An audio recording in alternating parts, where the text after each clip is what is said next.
Yeah, that's also the other thing that just gets annoying on YouTube is 12-hour VOD. Everything after 12 hours doesn't exist.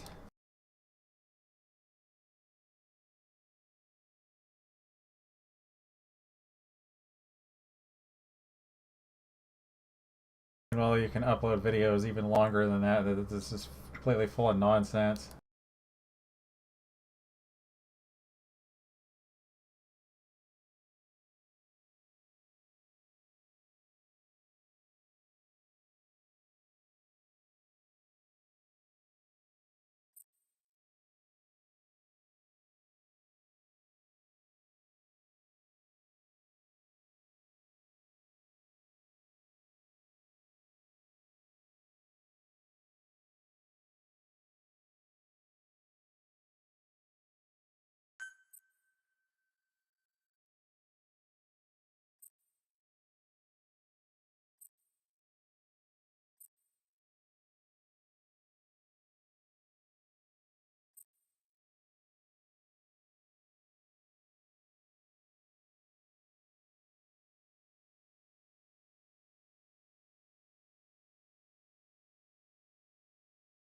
I swear I just need to change YouTube's shit to just the polling method or something, just so it just works.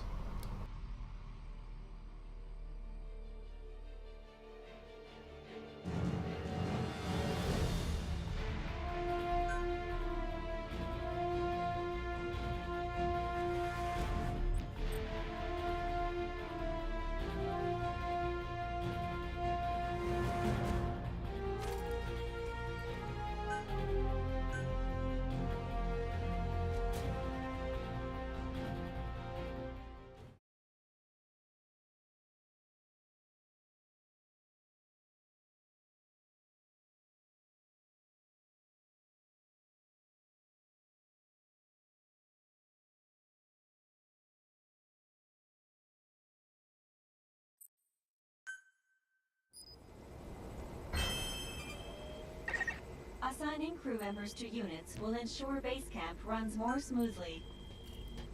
Assign crew members as the situation warrants. Please take appropriate action, Captain.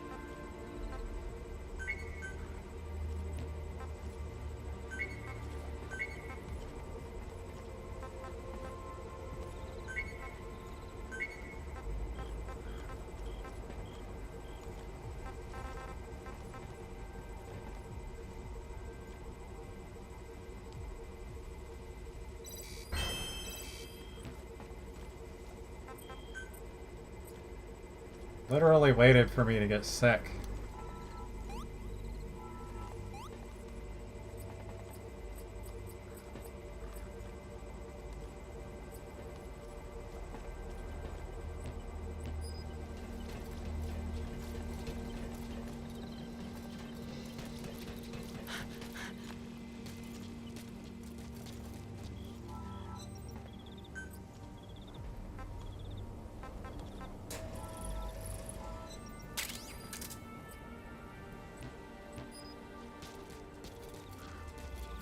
It would be awesome if they got some more beauties in here, don't you think?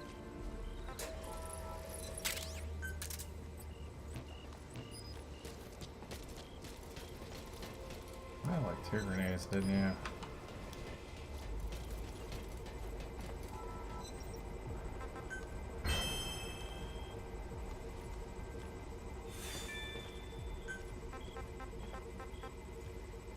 I have grenades.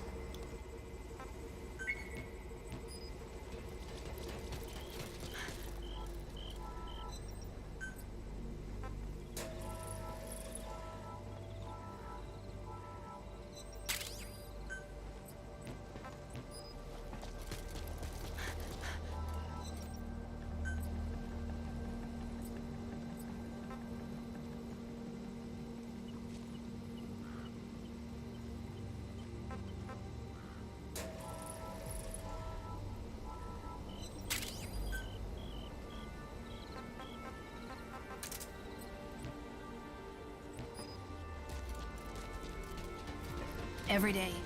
I'm grateful for it.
He was saying I needed like triple.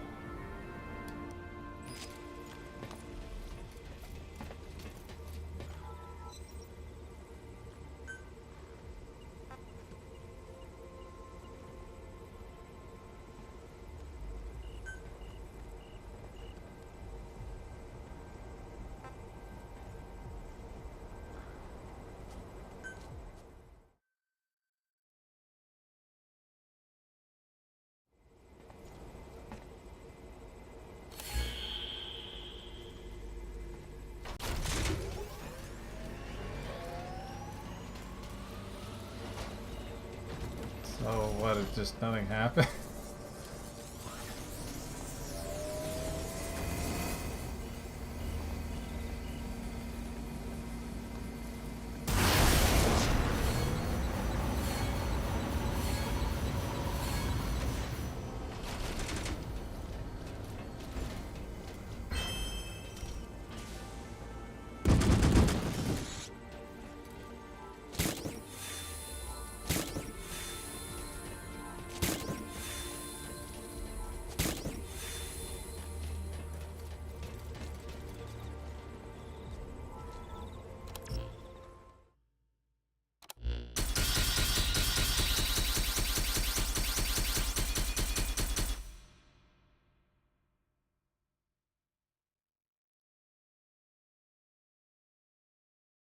Grenade turret. Spiked pole.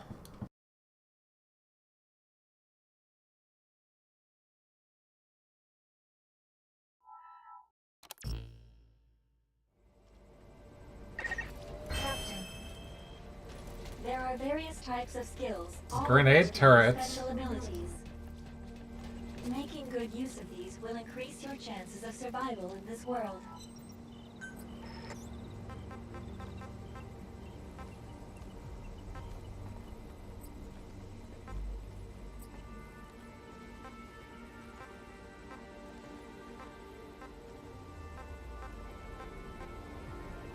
So what the hell's the difference?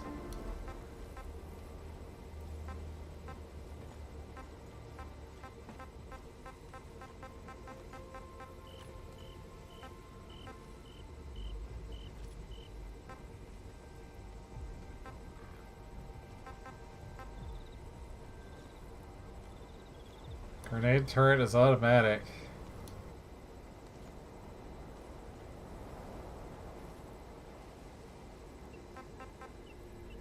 I just wish they'd tell you that. 'Cause it's just nonsense.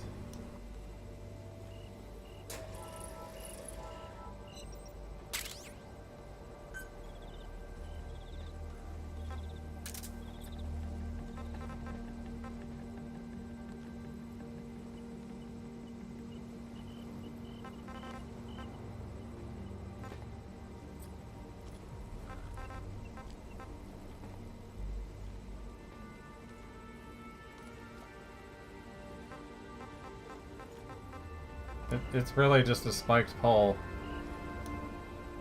I thought it was a weapon, but no, it's something you build.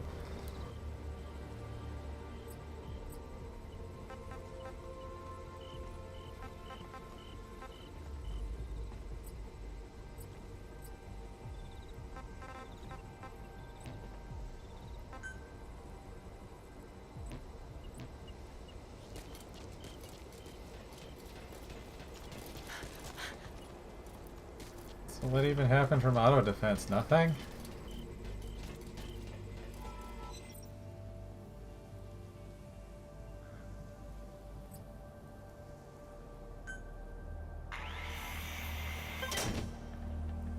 Apparently damage, but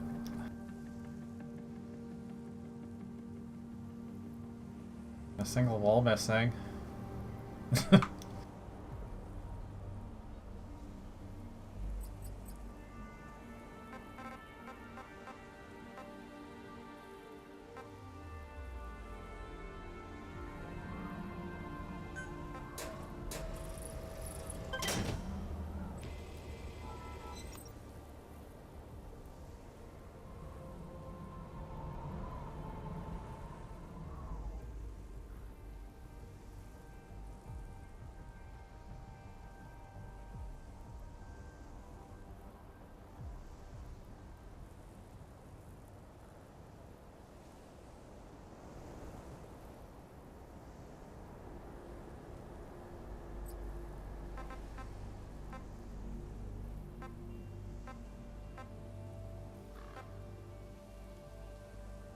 The same defensive capability.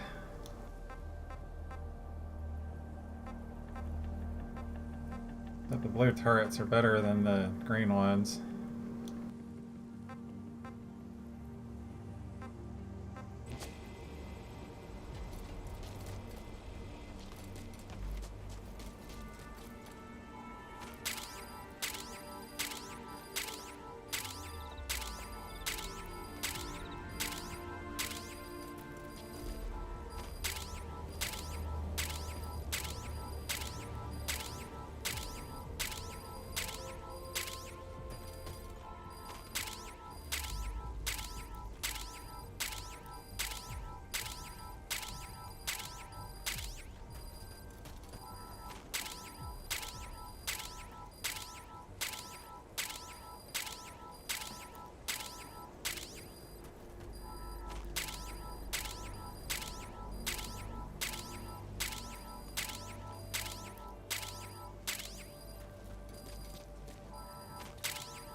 Totally overweight on animal parts.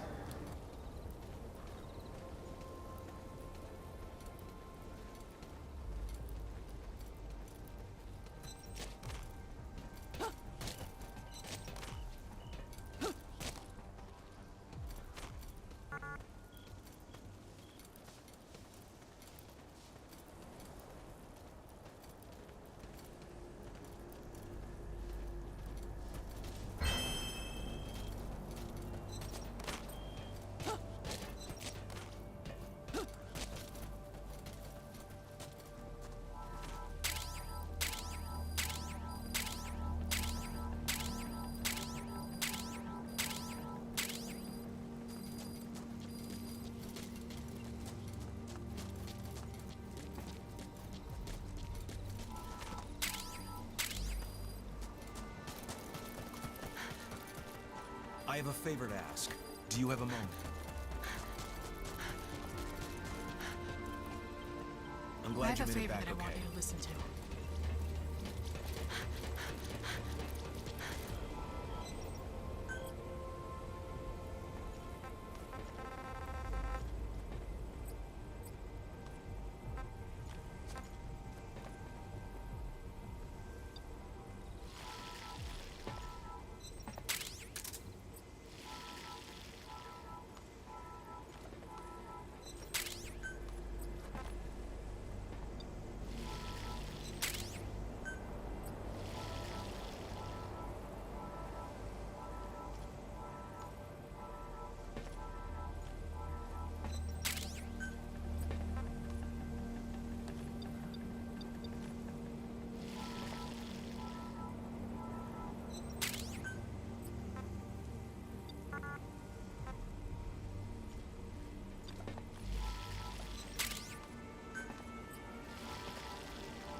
8,000, that wall needs a hell of a lot more shit on it.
Assigning crew members to units will ensure base camp runs more smoothly.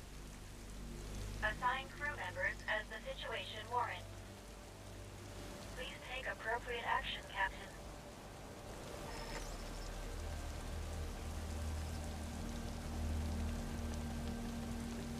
I just kind of randomly take damage in places.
Always gonna get trolled by the buttons in this game because I don't change them for some reason.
Dumbasses.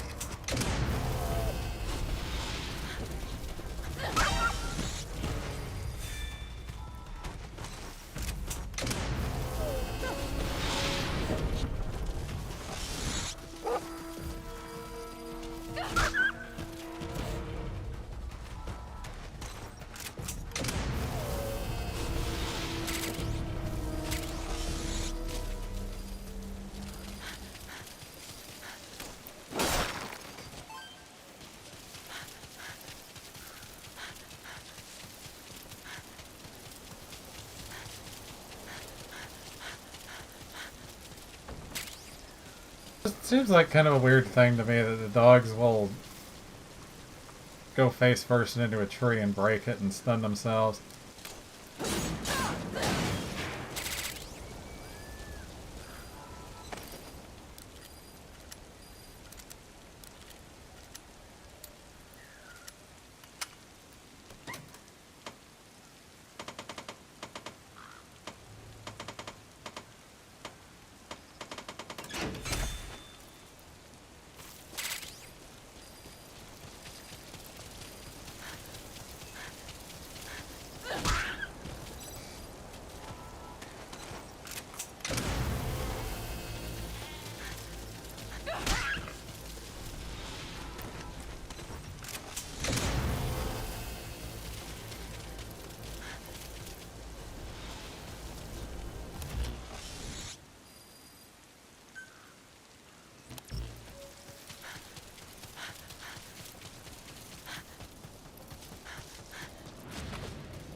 Yeah, it really is kind of like how you were saying earlier, where you just want to be directed. Like, for me, because it's just... I work best when I just have a goal to work towards and what I know what I need to do. But if I'm just left doing my own shit, I don't get anything done. Distracted by other stupid things.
Like, I'm not exactly that much of an artist, but I could, like, easily, like, functionally make something like this in not that much time.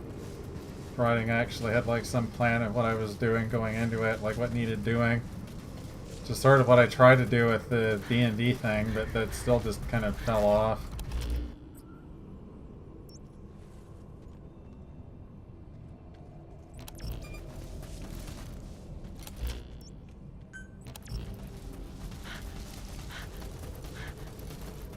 I wanted to get us away from using Roll20 because it's a piece of garbage and it's online and they want money for it. A bunch of other nonsense like that, and then just never happened after all these years.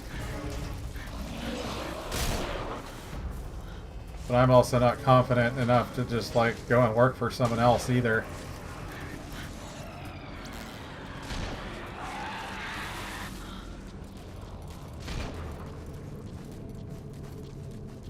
Literally the only work I've done for somebody else was the Carvot stuff.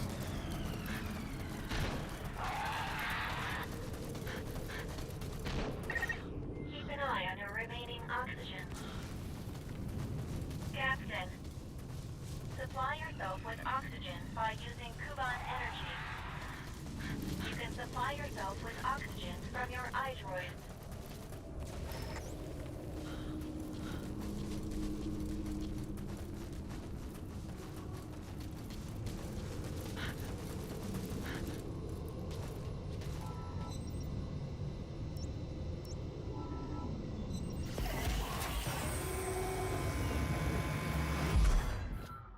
I tried pitching a few ideas to Mask, but then he just kind of, quite honestly, did what he complains that what everybody else does to him, where it's just, I think he's going to do something and he doesn't, and then I'm just kind of like, well, what are we doing? And then it's like, well, I'm not sure about this idea, I want to work on that, or some other thing that also doesn't have any direction, and then we just get nowhere.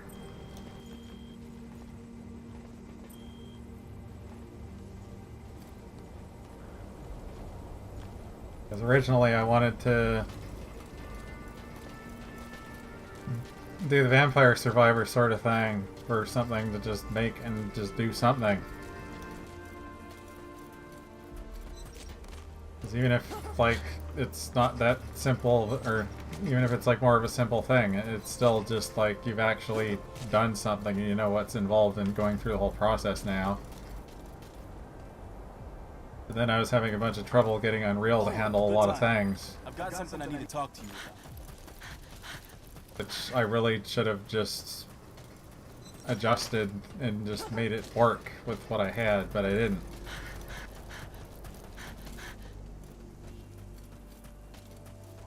Hey, I need to ask you something. Can you please listen?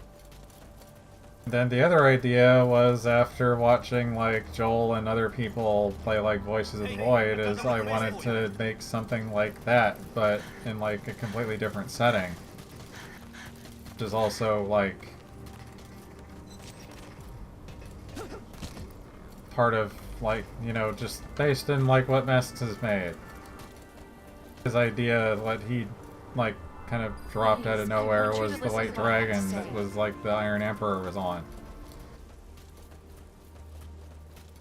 That this would have been like how familiar are you with Starsworn? Or just Apex, I guess. I'm not sure which this even fell under directly.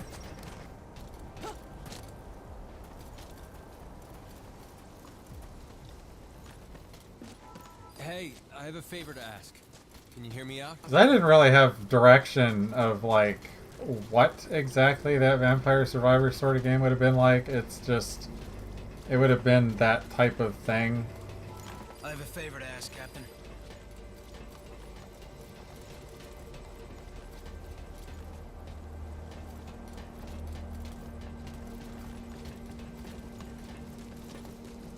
Well, there is basically one stage at a point where, you know, the known universe gets eaten by something. And I wish I was born a plant too. the way this would have started off is like you're in this guy's like capital ship effectively, except it's heavily damaged and you have to get it working again. And you're also going to have to actually do like salvage and recon of your surroundings to actually do any of this.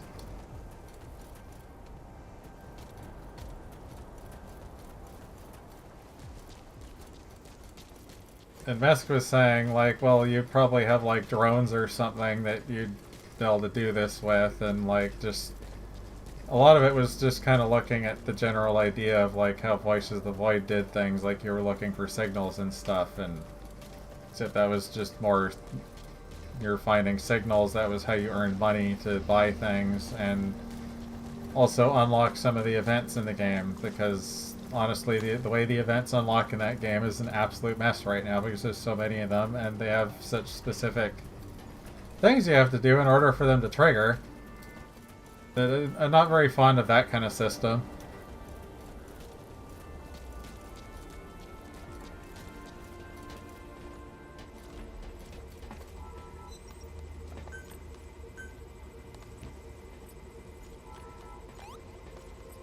I forgot I even got someone new, I wasn't paying attention.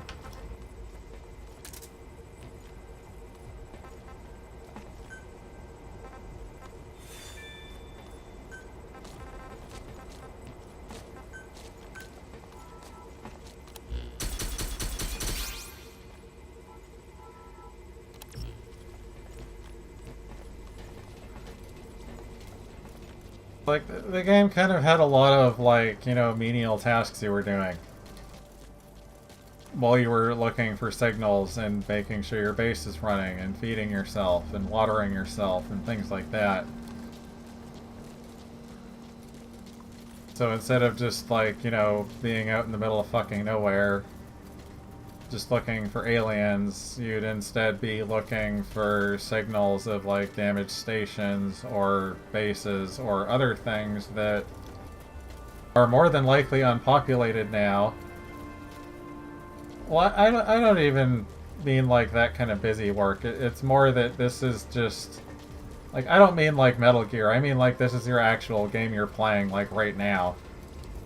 You're not just doing your dailies and then fucking around doing something else. Like, it's part of the game.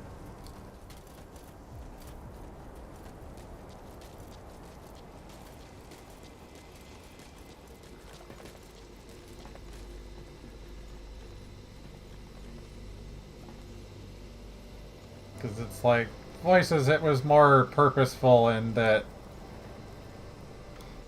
it was just kind of the basic gameplay loop of what you were doing, but it also just kind of... The game was very much about fucking with the player. Like, either horror or otherwise. Like, it was about fucking with the player.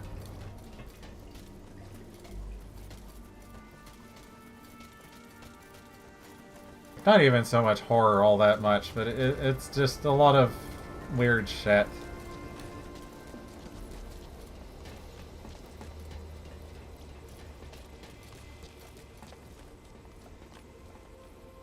But it was kind of like, instead of looking for signals, you'd be looking for places you could scavenge resources out of. Either with the drones or other means. Because it's also just like trying to scope things, so you're not like putting an extreme amount of work you have to deal with, like trying to make these areas for you to actually go to would be asking a bit much for one or two people.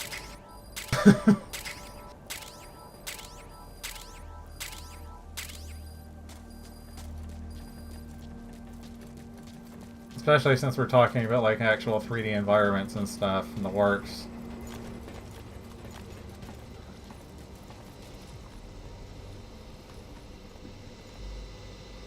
Not only is there, like, the resources you have to find to actually repair the ship and get it functional again, because, like, say, some of it's not even accessible.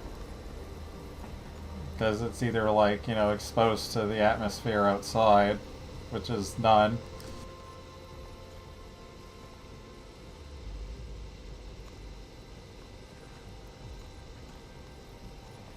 But then there's also just like actual hostile shit within the ship that you have to avoid and be aware of. And it's also not the kind of thing that you can just, like what most games do, just get gun and shoot. No. It's probably going to kill you if you try to go toe-to-toe with it. Not like the fucking bullshit they do in like Aliens or even Isolation, where it just turned into a distraction minigame and really stupid at times.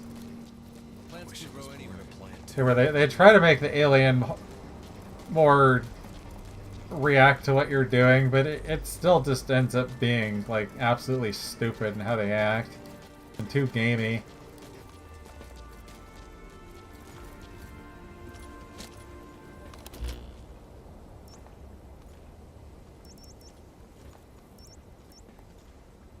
I don't think there's anything out here but containers right now.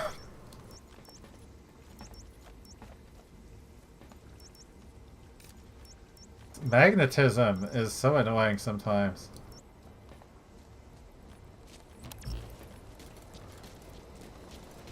Be careful.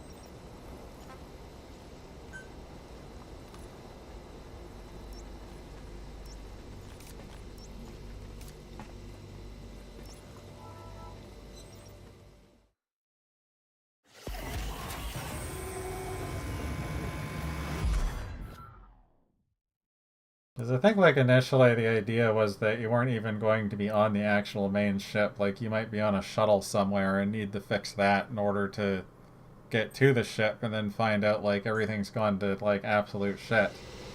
And that there's like literally nothing out there except you. But this world could very well have hey, I more have a surprises favor to in ask. store for us. I have a favor to ask. Do you have a See moment? what you come across out there. You just might find the key to getting I back. have a favor to ask. Do you have a moment?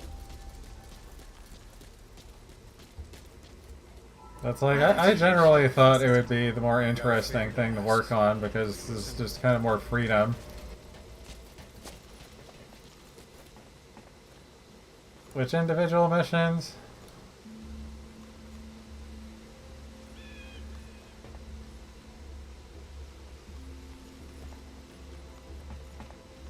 I just mean like all the side ones or stuff after.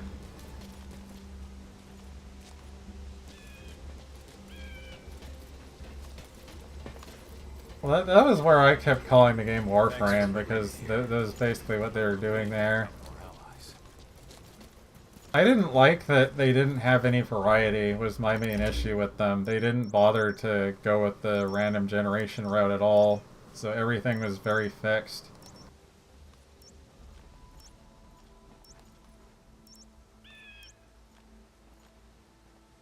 So that was my main problem with what DNA did for the grinding portions. I don't really mind grinding, but I like to have variety to my grinding. Hey, I have a favor to ask. Can you hear me out? Like, that's my main complaint about Survive, is that they could have added a lot more types of things for you to do. Maybe even make your companions a little less static and just stat sticky, because that's kind of what they are. They don't really go out and do anything with you. Just numbers.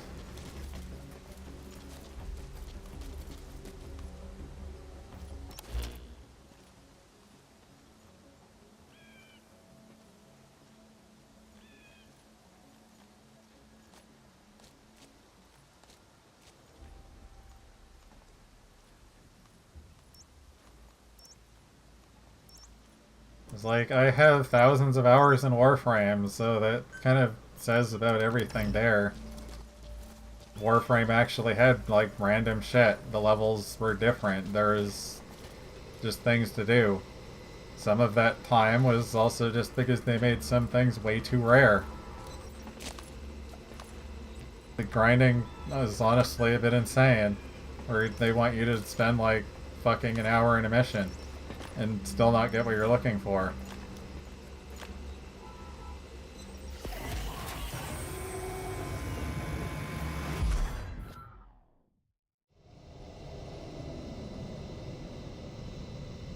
And then they made it absolutely insane, where it turned into layered grinds. Where you have to do one grind in order to do another grind, to then do another grind. And then, oh yeah, a bunch of them are time gated.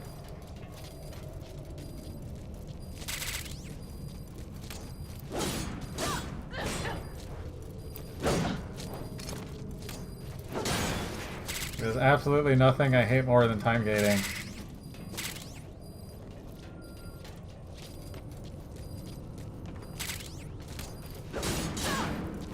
It's like the very simple concept of, I want to go on a game, I want to play that game, I don't want to go on it every day and play it for 20 minutes, I'm going to go on when I feel like, and if I'm going to play it for like 10 hours straight, I should be able to do shit for 10 hours straight if I have things that I need doing that I don't have done yet. I shouldn't have to wait.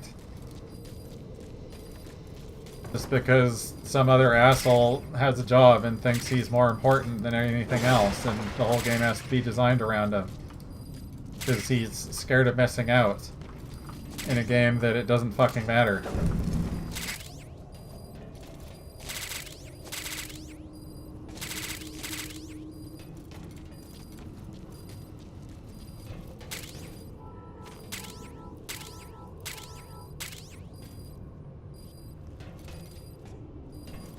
Well, yeah, every time a game does this kind of shit and isn't just like their own company doing it, it's always going to get stupid. That's probably what happened with Warframe, is because they... I don't know what possessed them to do it, but someone decided we gotta take the big corporate money. And because someone's got some fucking idea that, like, they're... or, like... I don't even know where to begin on fucking Warframe. They decided everything had to be cinematic. And we gotta have the AAA boss fight mechanics that you can't skip through phases, and they got vulnerable spots that glow when you shoot them, and it was just so much, what the fuck are you doing? You had a game, you built your own fucking company, you didn't... Like, you had a fucking close enough relationship, you might as well have just been working with Epic before. And it's like, then you went and became the thing that you made your own company to not be like. Just so you can have more cinematic bullshit in your game that accounts for, like, not even 1% of the playtime. But no, you needed to spend, like, 70% of your budget on less than 1% of playtime. So instead you give up company control to some other talking heads, and then the players are gonna notice it real fucking fast when things start changing.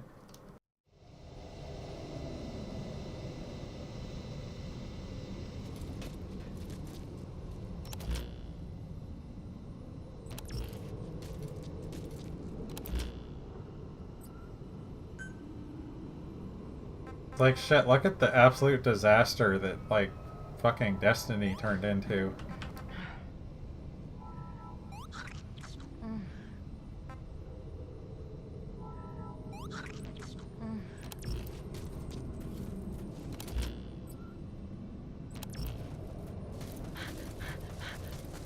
To be honest, they even had their own heads so far up their own asses in the first place, it, like, wasn't gonna really matter, because they're like, oh yeah, we want you to completely shit up your friends list to do raids, because matchmaking won't be for raids, because we want to cater to, like, the 1% of our population that's full of fucking tryhards that nobody should care about. We're not going to have matchmaking for our only endgame content. Unless you want to completely fuck up your friends lists and everything else.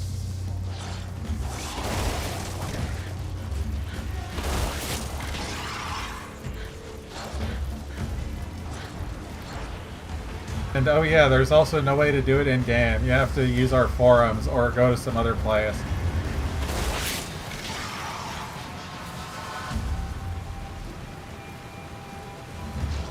Marathon was their first game. As for why they went so stupid with it afterwards, I don't know.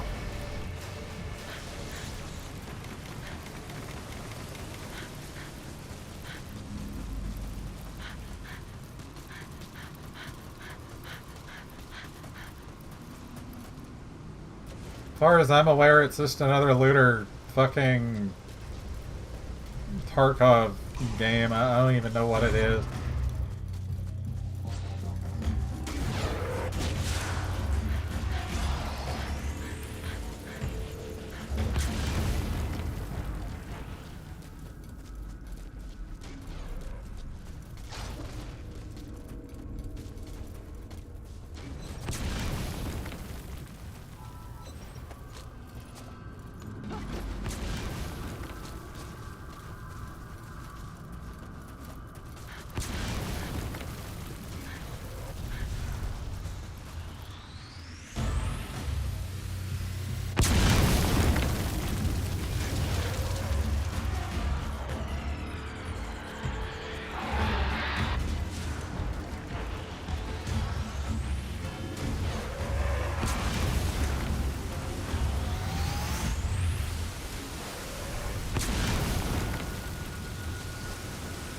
It's like fucking Tarkov got like the slightest modicum of popularity, and then everybody wanted to make one.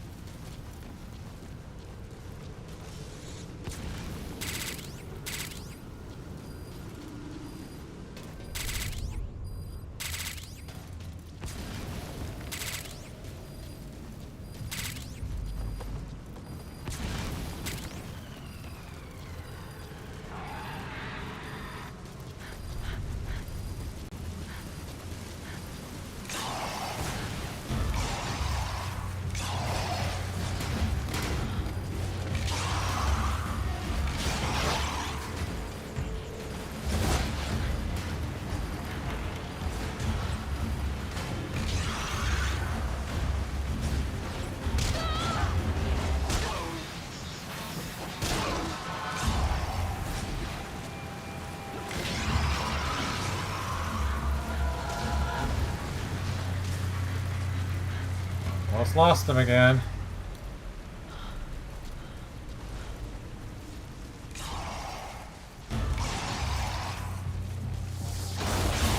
Despite having Foxwalk, everybody is seeing me now.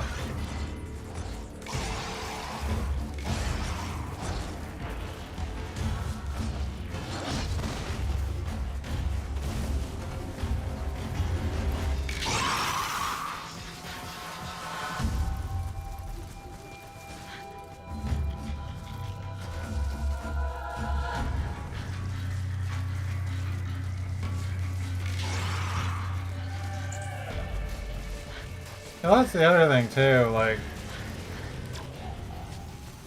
I watched the just community like completely fucking die around like World of Warcraft over the years. Like there's a lot of like passionate people that would write a lot of like very informative stuff that you could carry to other games, even like stuff that honestly developers should be fucking learning, especially when it comes to like key bindings and stuff. Like, where you want to keep everything around your hand so you're not moving your hand around constantly. And, like, you better fucking believe this information coming from people that are playing these games, like, for hours and hours a day. They don't. And then you get shit like Crimson Desert. Where you've got commonly used hotkeys up on the fucking F keys.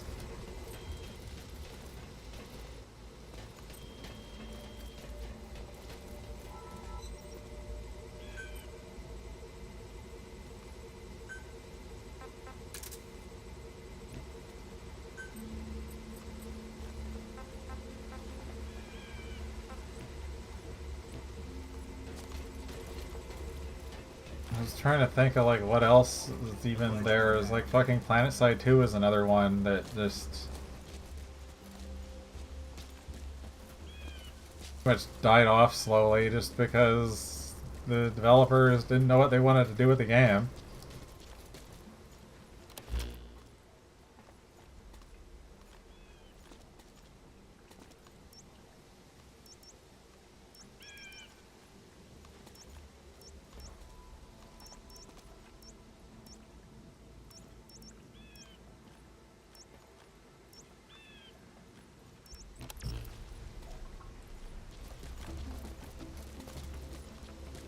But like as far as just making shit goes, it's like I'm kind of getting sick and tired of hearing people complain about their living situation, have people around them that want to make shit, and then not want to make shit.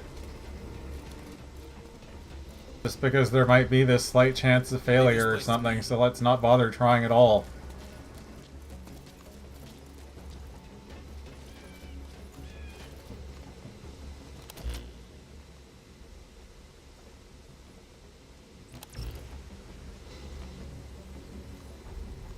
You guys are just containers.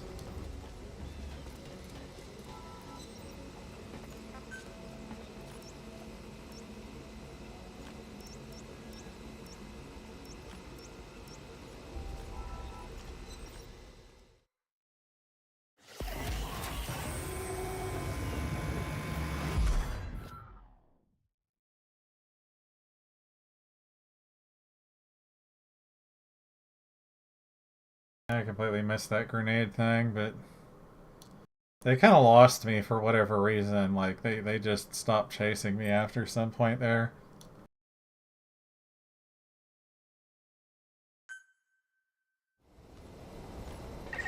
Captain, I'm delighted to be able to welcome you back. But I mean, like, just about any idea can work, just as long as it's done well. Just actually have people play your game and give you feedback on, like... I got a request for you.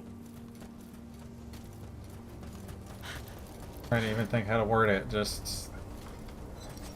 You know, like, don't get stuck in your own head making the game effectively. Like, actually listen to other people. Like, if something's really not working, don't just, like, stubbornly stick to it. Like, this is honestly one of the good things that Blizzard has said several times, is that you can't hang on to your sacred cows. Sometimes they need to be slaughtered.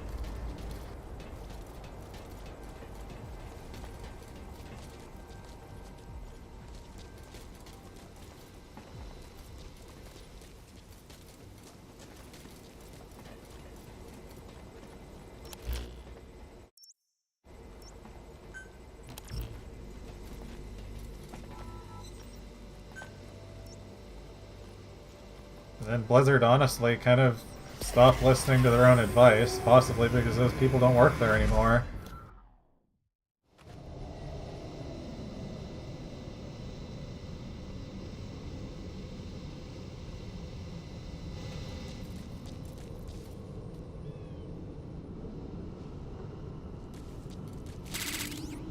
Yeah, that is what happens a lot of the cases, is you've also got a lot of ignorant, stuck-up fucks out there that are like, you didn't make a game, you can't talk about how games are made. It's like, no, I didn't spend most of my life playing these, you fucking piece of shit. You're approaching the weight limit of what you can I think I've got a good idea what does and doesn't work at this point, just from playing really bad games out there. Be careful.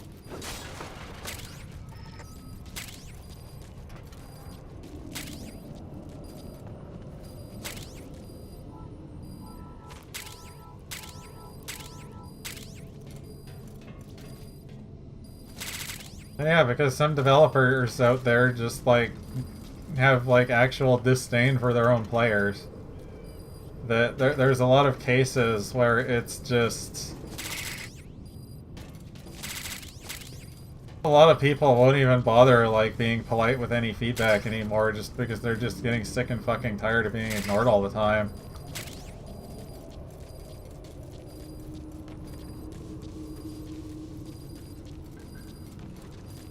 Like shit, just the streaming software I'm using for the fucking face capture and stuff. I gave them... I told them about a number of issues. I gave them some, like, you know, basic feature requests that I know wouldn't be that difficult to deal with. And to this day, well over a year later, none of them have happened. I wasn't asking for very much. It's like quite literally for the animation data that they're transferring off, like through the, like basically how I'm using it in Unreal. One of the things I asked for was, you know, add a extra little piece of information in there that is going to indicate, like, you know, are we actually tracking right now or did we lose tracking? Just like something that you could work off of in Unreal, and they haven't done that yet.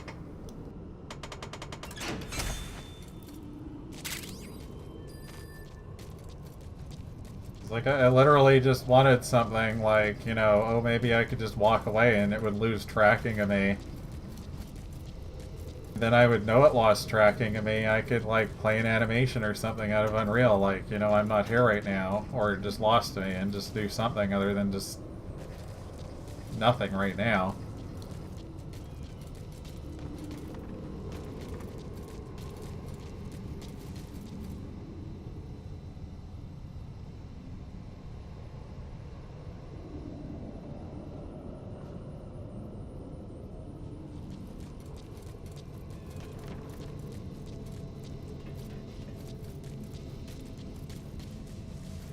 You know, it's kind of the funny thing now is that, like, making something like Elite wouldn't be that as bad as it used to be.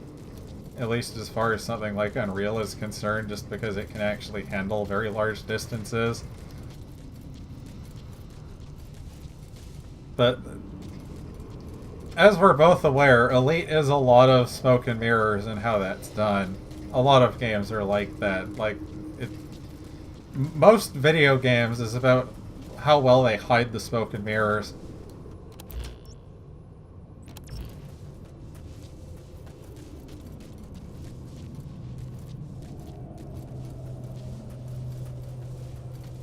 So it's like the screenshots of the one guy wandering around inside of a station, like, where you can't reach right now, and it being completely out of scale to your actual player model. Like, that's kind of the thing right there.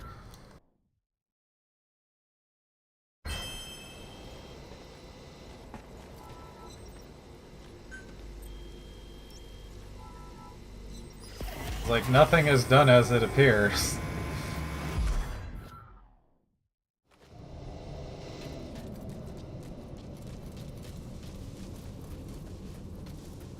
Like, there's even some other, like, space game out there, Empyrean or whatever I think it was called, that, you know, gave worlds a round appearance and stuff, except the worlds aren't round at all. It's just shader tricks, just bending the geometry to look spherical. Pay attention to your stamina. You should rest before you're out of gas.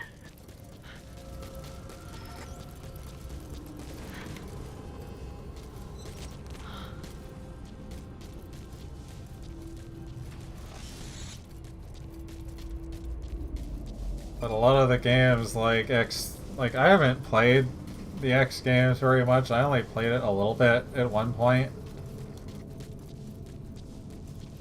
So, like, most of my space game knowledge is, like, Free Space and Elite, practically.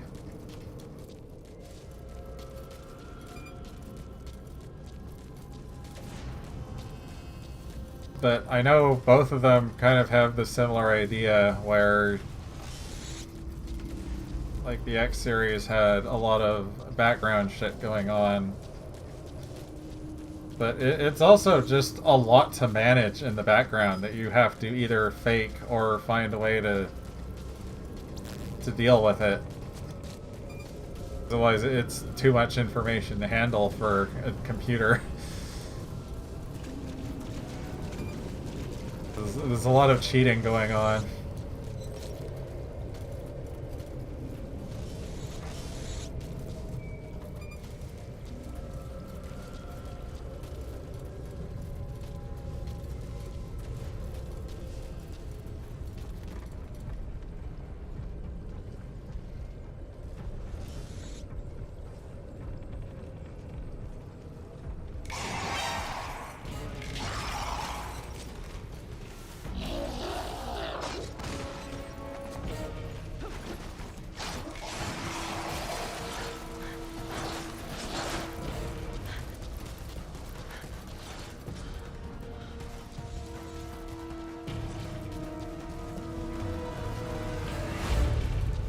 You know, that's sort of the funny thing is that idea in particular was something I probably, like, had more thought put into it than most of the other things. They were like the compromises to just trying to get something made, so maybe there's money somewhere. Both for either hardware or just paying other people to be able to do things I can't do.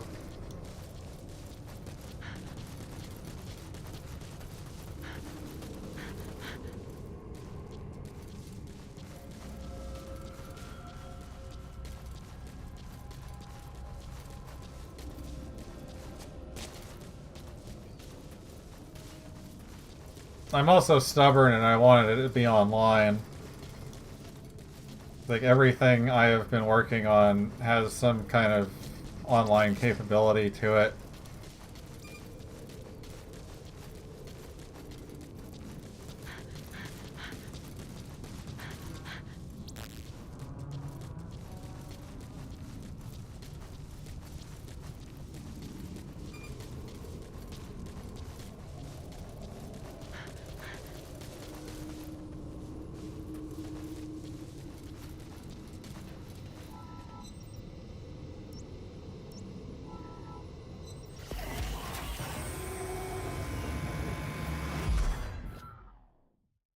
Because it's honestly kind of the thing that, like, just made me want to just work on that kind of shit before, just because there's just kind of a lot of similarities, but it's still like...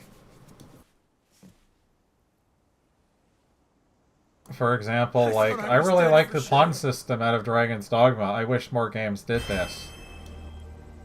But then Dragon's Dogma 2 kind of dumbed down the pawn system considerably, where they didn't really have much customization except giving them an archetype, and that was about it. You couldn't change it after that. Where the first game let you change so much about the pawn's behavior that you actually break them badly.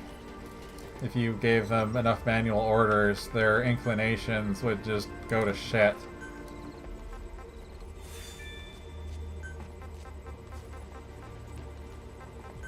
And then they just kind of start being pretty damn useless after a point.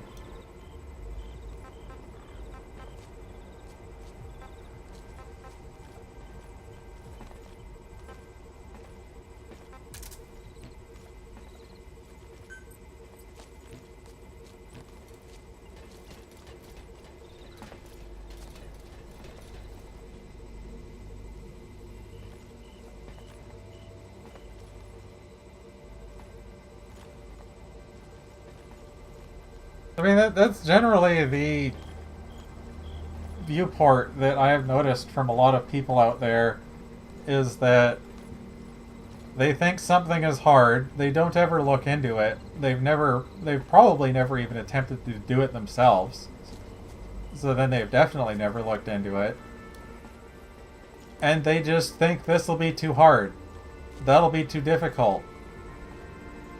And then you've got modders out there that added multiplayer to Skyrim.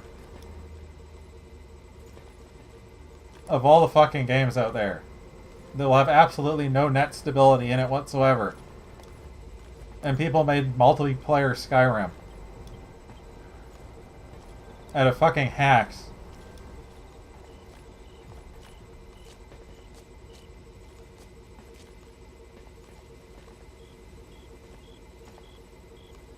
Especially for smaller developers, they get really stuck on this idea that it needs to be perfect, or nobody will like it. Instead of just making it so people can have fun with their friend, or by themselves. Or they gotta have some, like, tailored, guided experience like the AAA games do when we do co-op, instead of just, here's single player, here's another person in single player. That's all anybody would care about. Just give them single player with another person. Or another person and another person. Just, you don't need to do something special for it.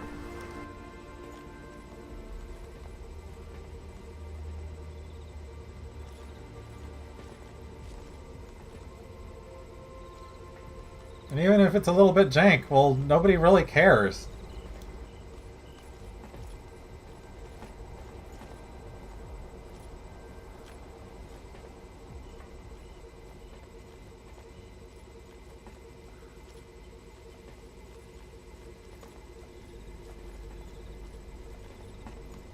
I mean, that's honestly what's been going on with, like, the fucking Warcraft 3 map in a lot of ways, is Vetrius just has his own ideas for it.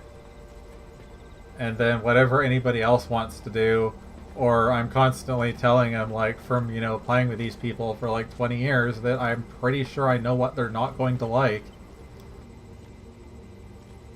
Or will just be abused to hell and back, because I know the fucking people I'm playing with at this point.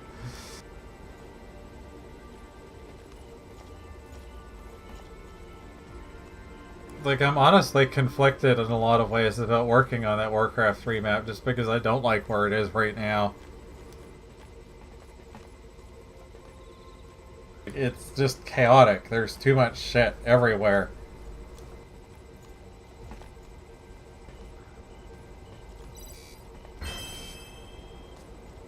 There goes someone else getting sick.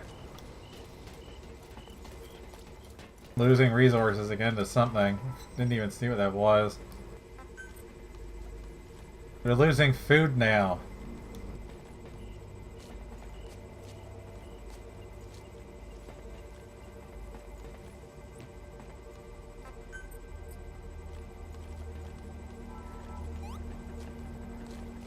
It's always fucking poison food, every time.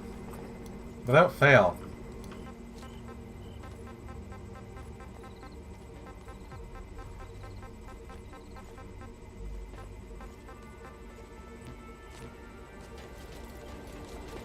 See you. Good luck.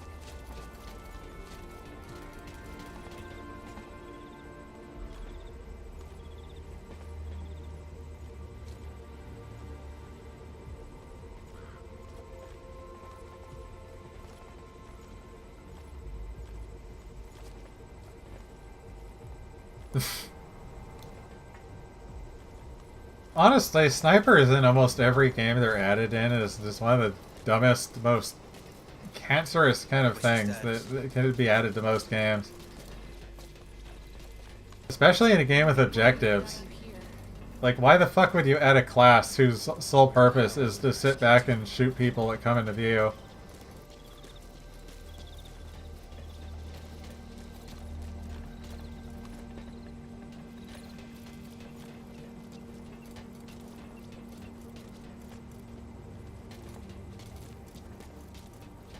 Like, PlanetSide 2 is an utter fucking mess for that, because you want to push into bases and take them and fight and shit, and then you just got infiltrators that are just gonna wait for you to come out and snipe you. Or just go behind everybody invisible and just steal things. Just to completely destroy any kind of flow that might have been in the game. Not that it's their fault, it's the fucking developers that added them in the first place. And I'm always gonna blame the developer when they do that shit, because that's whose problem it is.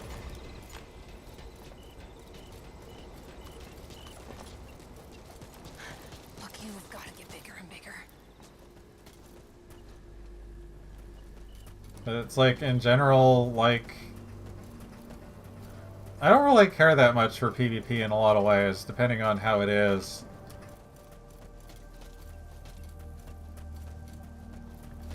But it's also just kind of like personal issues. Like, I get fucking adrenaline spikes that I have to like ride out for an hour before I can actually sit down and enjoy these games.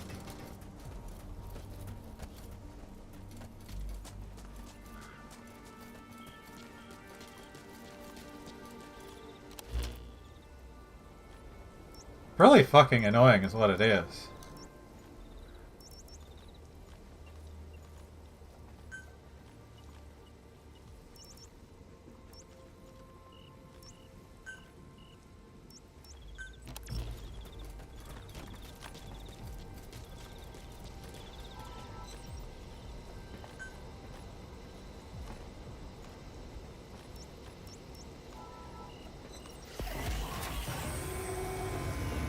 But I know as far as like online and PvP goes, like that's where things start getting a lot more of a headache to actually deal with, just because things have to, like, there's always going to be problems just because you're trying to translate like different, how do you even call it? You're trying to translate and handle different time frames of people directly impacting each other instead of people that are impacting another world.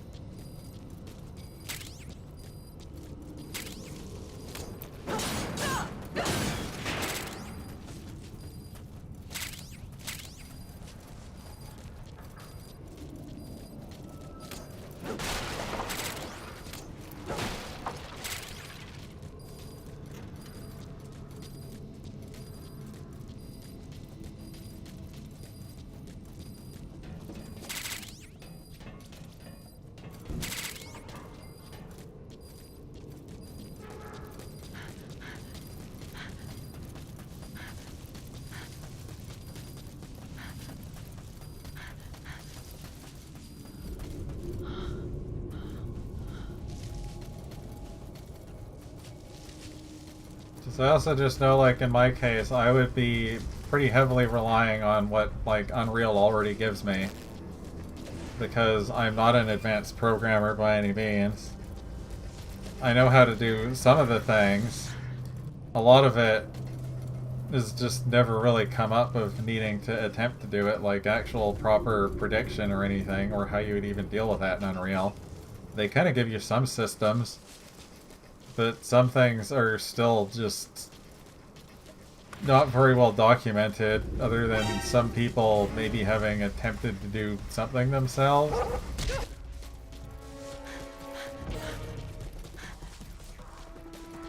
Then they got their whole gameplay ability system that was made for, you know, like rewindable prediction and the works that I was trying to figure out before and wanted to apply to other things, and then I wasn't ever working on anything that was making use of it after I'd like learned stuff about it.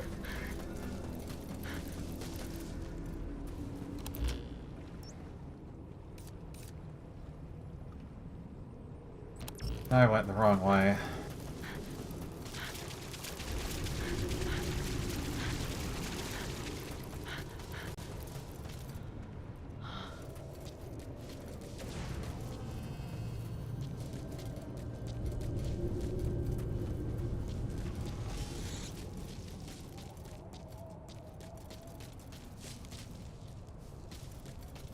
As much as I'd hate to even like compare anything to like Ashes of Creation or any shit like that of what they've talked about, which you may not have even heard anything about. But it's like they were constantly talking about how we wanted to have,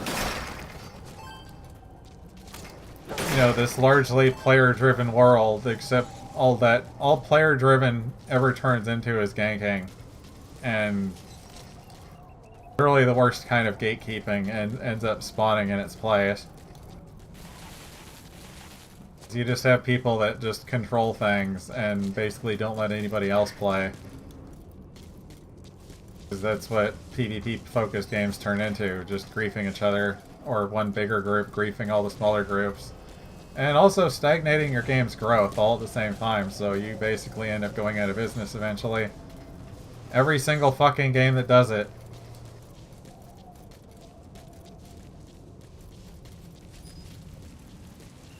The servers cost money and you're not bringing in revenue anymore. So, good job?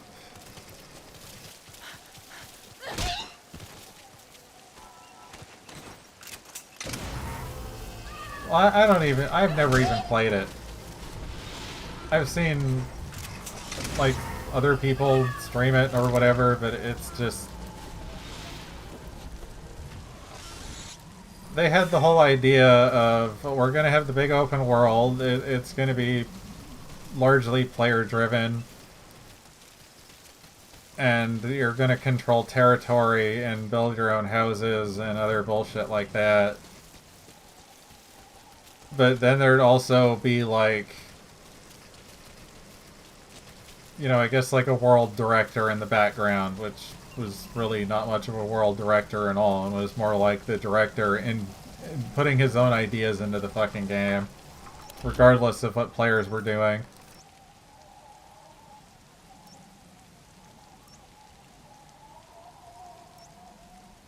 Yeah, Ashes of the Singularity was an RTS.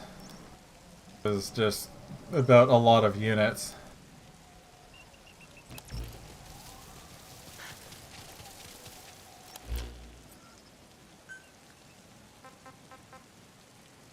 I have that too, to just like play at some point.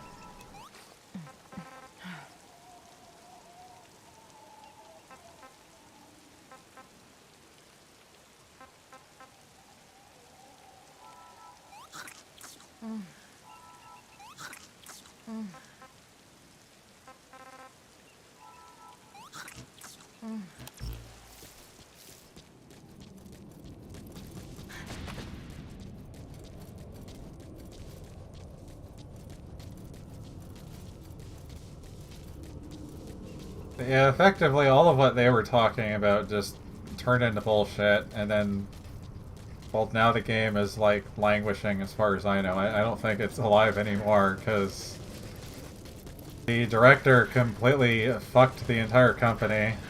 What else is new? No, it's not even the director, it's like the founder effectively. It just fucked everything. There's also a lot of people I knew that absolutely did not like him at all because he just was, again, one of those people that my view of the game is gospel and fuck you for speaking against it.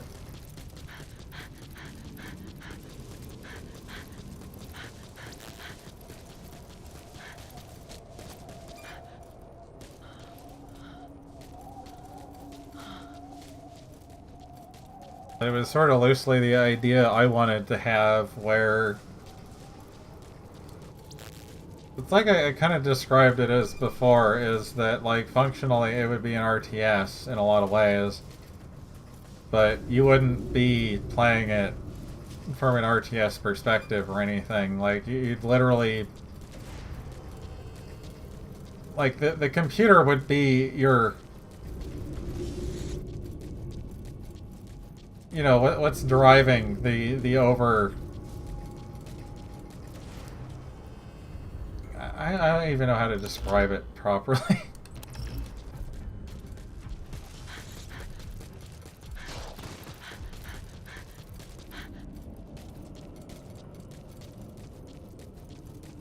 But like, you'd be closer to being units than the computer's army. Keep an eye on your remaining oxygen. Like, you know, you give it direction of what you want it to do, and you give it things, and it would do it. Like, for building a base or something. With oxygen from your iDroid. But it would also be, in general, be more of a cooperative sense rather than PvP, because it just create its own gigantic mess.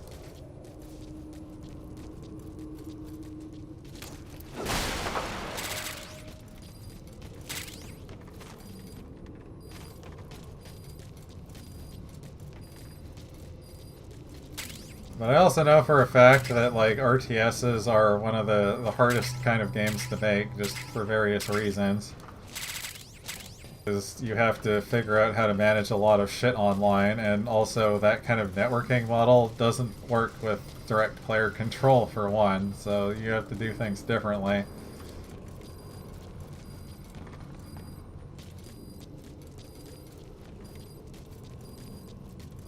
You're not going to be able to do the daisy chaining network packets that Warcraft 3 or Starcraft 2 do over an actual online game.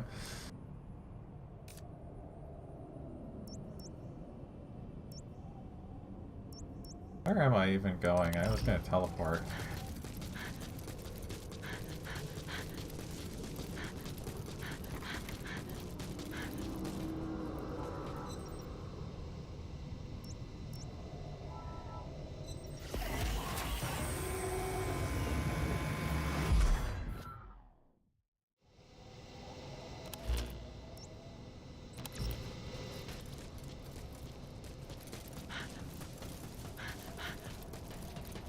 You know, I think I just beat up like rare animals without even realizing it.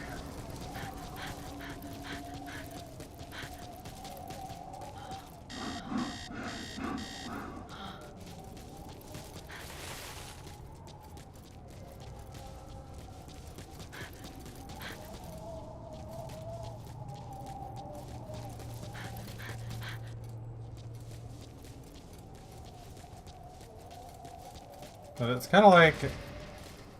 I also wanted, like, you know, players to, you know, largely be in control of what's going on. Instead of the game just kind of telling you, oh yeah, you can just do this, and that's about it.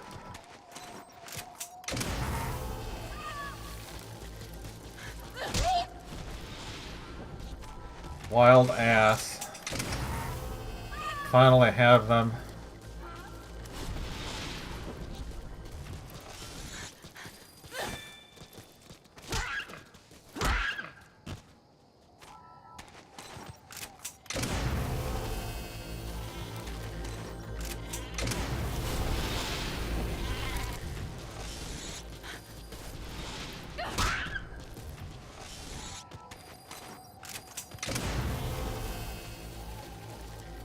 It's even just one of those like little things in like Tabula Rasa that they had is like under one of the bases in the game there was a boxing ring and they would have that as a regular event.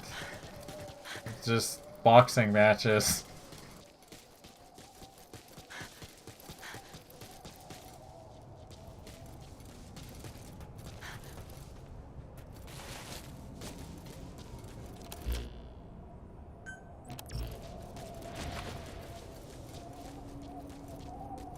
It's like, you know, you want to actually have just, you know, other things that you can do rather than just that one thing.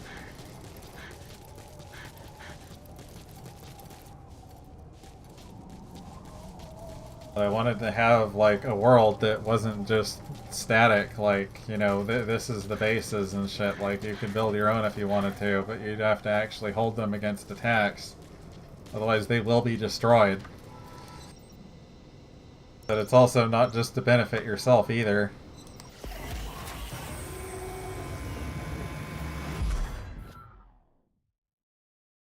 Like some of it just kind of thinking of like Lineage 2. Or not Lineage, Ion, where you've got the Abyss and the Abyss forts and stuff, and the longer you hold on to those forts, the more aggressive the attacks are going to be. Until you end up like pissing off the Dredgen or something.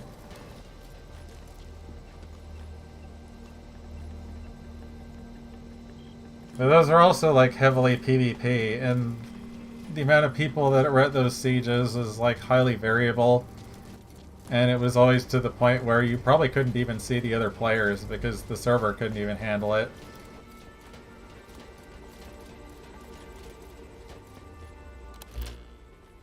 So you're just like maybe fighting invisible player names, and that's about all you could see.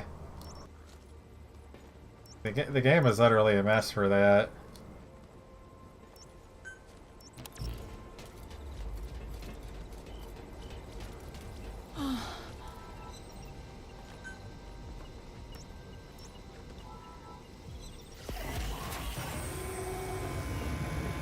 I really just wanted something that would just...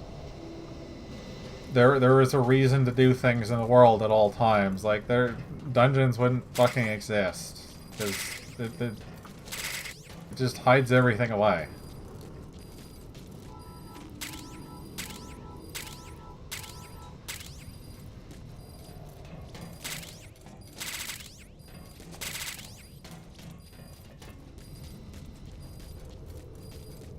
It's also just something that like a lot of games don't handle properly. Like Final Fantasy XIV is a really easy example. Is originally in 1.0, gear was very disposable. It was meant for you to craft gear, use it to get your spirit bonding up with it, turn it into materia, and then put it in other gear. But putting the materia in that other gear after like the first or second slot had a chance of either breaking the materia or breaking the gear entirely. But it kept gear disposable, which meant crafters were always needed, resources weren't going to pile up, they were going to get bled off. Hello. But a lot of games are really bad about this, and you get to the point like Warframe. You end up with so many of some resources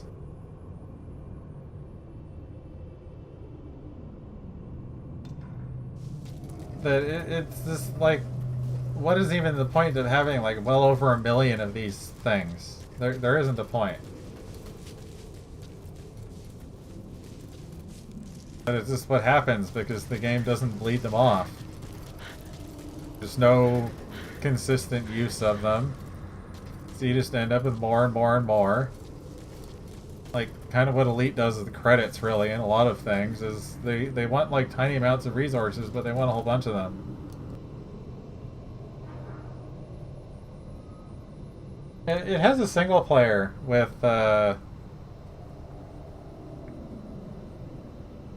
like, it has a storyline.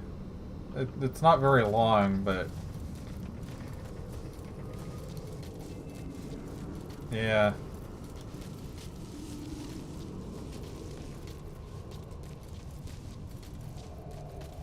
Like, I'm kind of well beyond that point now, so it's just kind of like thinking. But it does have a single player. Like, it's kind of what I'm doing right now, just my own thing. The multiplayer part of it was defending an area with like up to 4 people.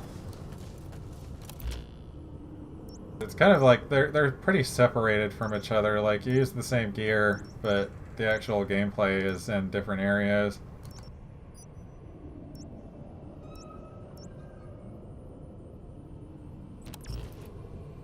Forgetting why I was even out here.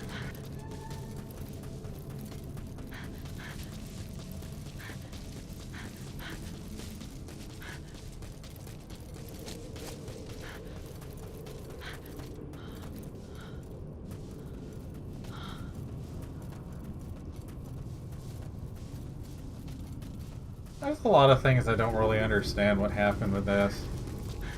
It seems like... I guess the only reason you could call it a cash grab is just because they kind of didn't really put a lot of effort into expanding on it, like, for what did work.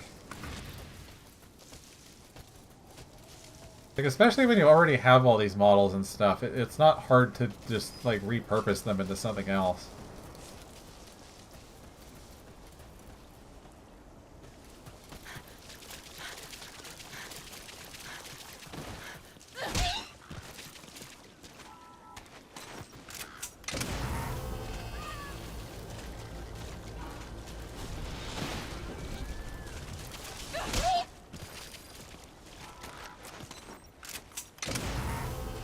Also a lot of sending animals to the soup dimension.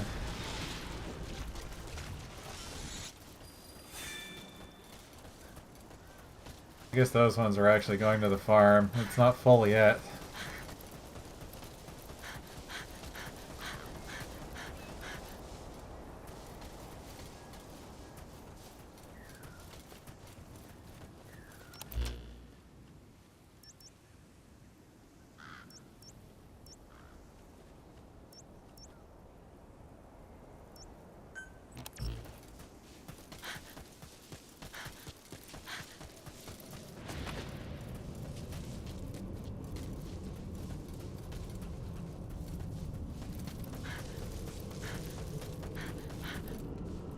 It's honestly one of those games where saying anything about it would be a spoiler.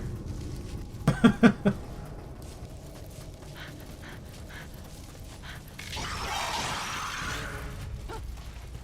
effectively the enemies are zombies, yeah.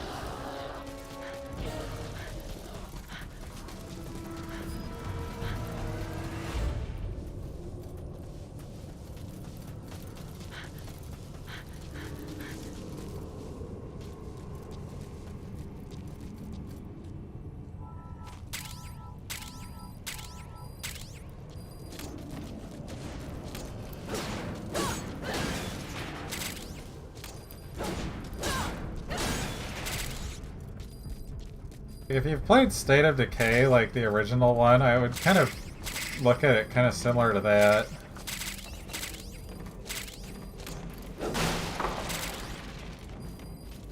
With about less of the, like, scraping through houses and stuff. Grab a vehicle for all of 2 minutes.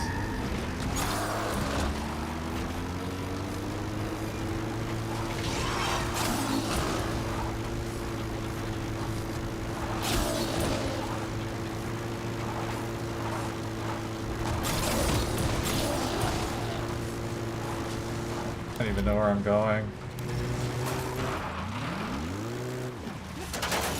Already broken.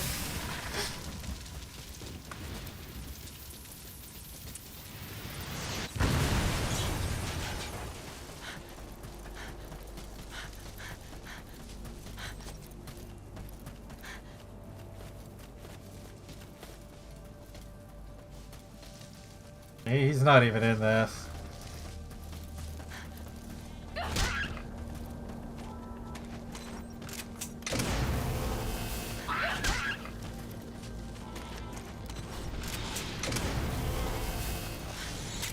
for the most part, all the zombie guys are like kind of just generic zombie guys. There's not really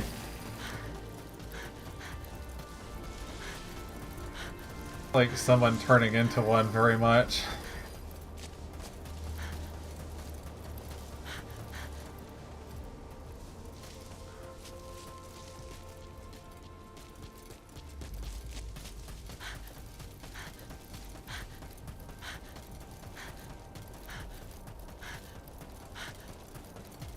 It's definitely one of the more amusing things. It just seems kind of out of place that to capture animals you have to just punch them basically.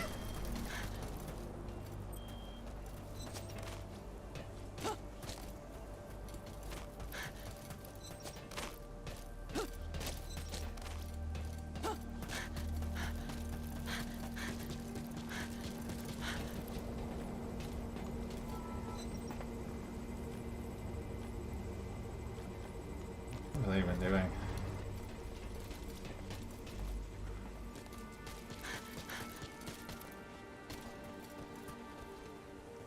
Yeah, I was trying to get more food, that's what it was.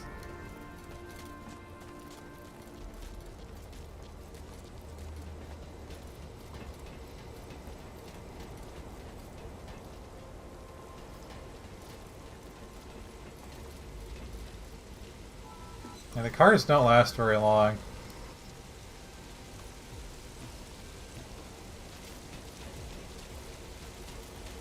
In fact, I think that's like one of the only vehicle spots in the game. The rest are random walkers.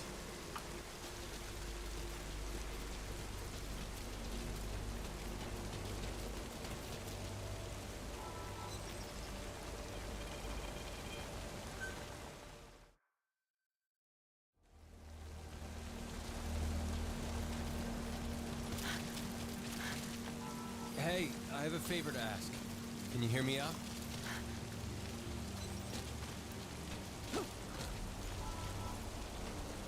Why do you guys keep going between the fences?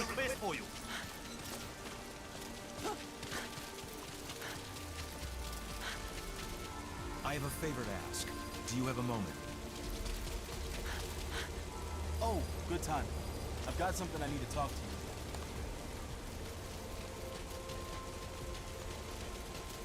I could never Hey, thank you I have a enough for favor to bringing ask. me here. Can you hear me I out? don't know how long I would have lasted alone.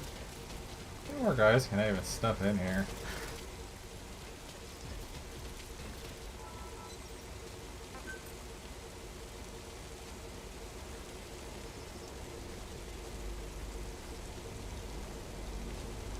Only another 2 more. And there's no bed for them either.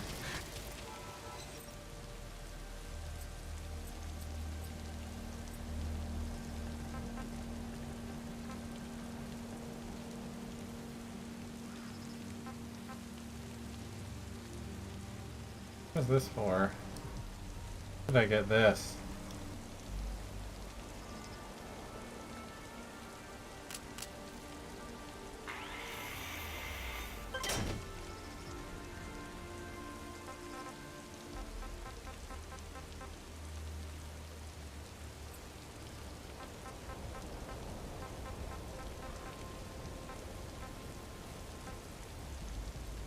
Yeah, I guess they don't even have large tents, that's what's going on. If there even exist. Someone gets to live like a hobo. 2 people get to live like hobos.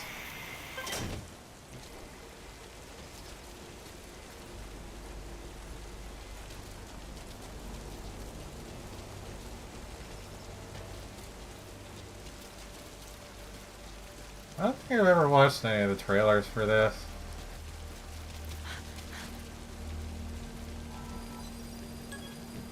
Wait.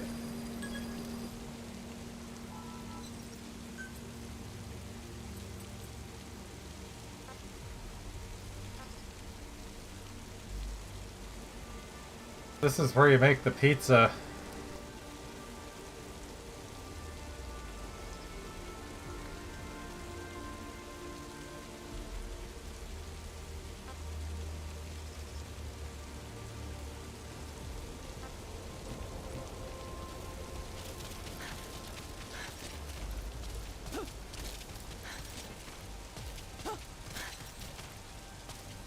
I really need to get rid of one of these fence layers.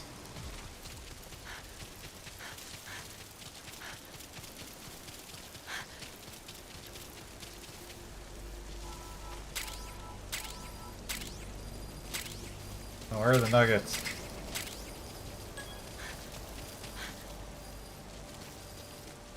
Gerbil pizza. I've been lied to.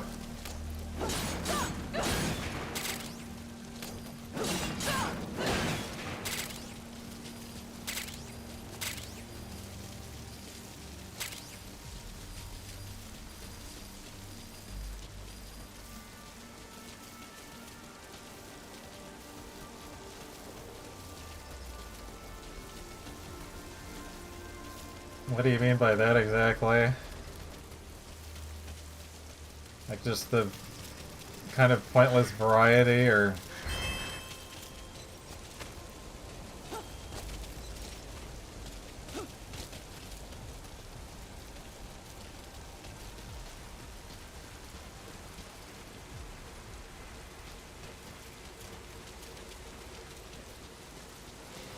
So knowing this, there's just a lot of meat that does exactly the same thing. Will you listen? I wish it was I have a better favor to planned. ask, Captain. Wait. Never mind.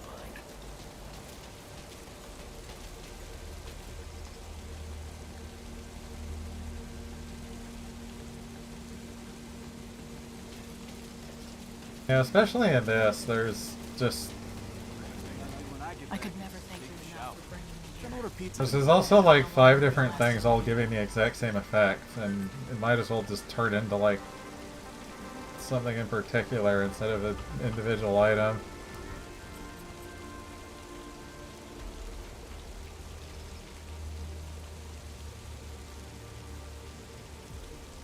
It's like it's taken me this long in order to have something that takes way too many of these other materials.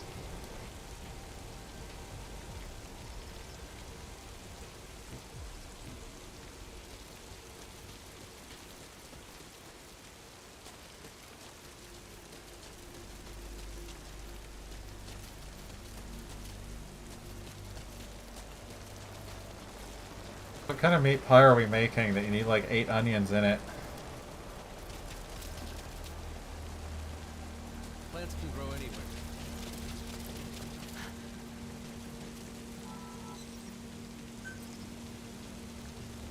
Like the resource balance is kind of out of whack with what they want you to have.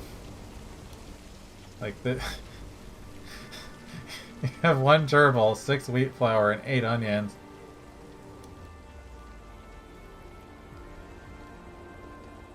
This is like your onion pie with some gerbil.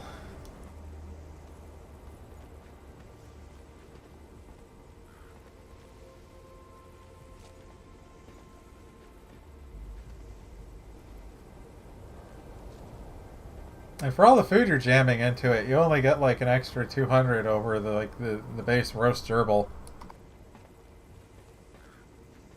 You'd think this would nearly fill you up at this point.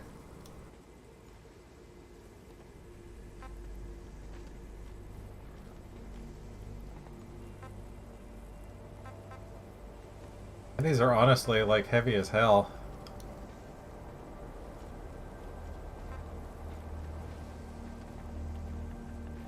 Five tomatoes for a pizza.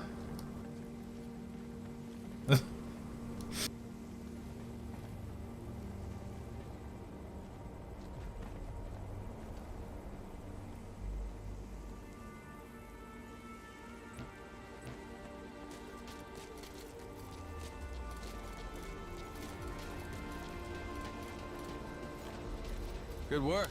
We were able to make it back.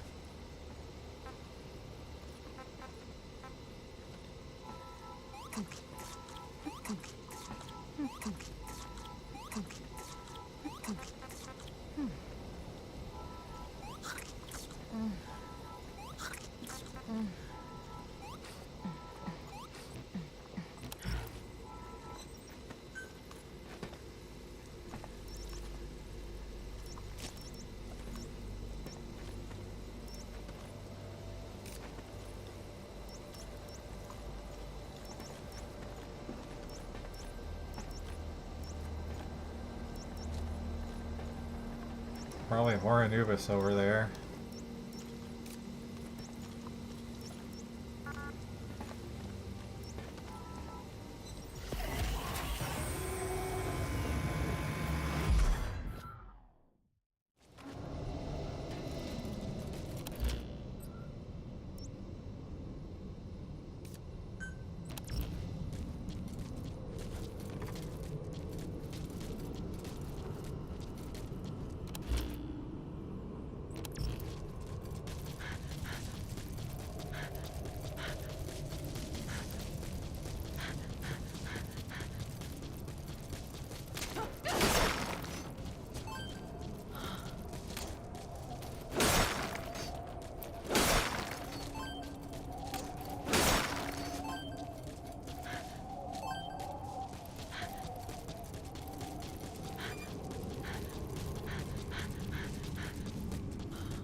I can't even remember what I was talking about before that much.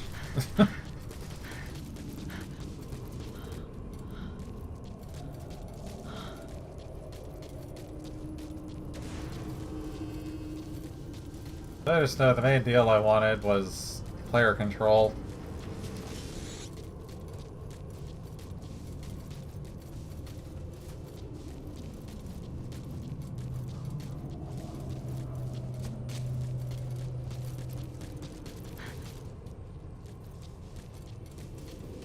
But also just having a lot of like side things you could do that weren't just there for show and little else. Like that's kind of what Elite did. Is that there's a lot of things, but you can't do anything with them. There may be a bar, but you can't order. You can't even order drinks from the bar, or just like anything. It's just there. It exists.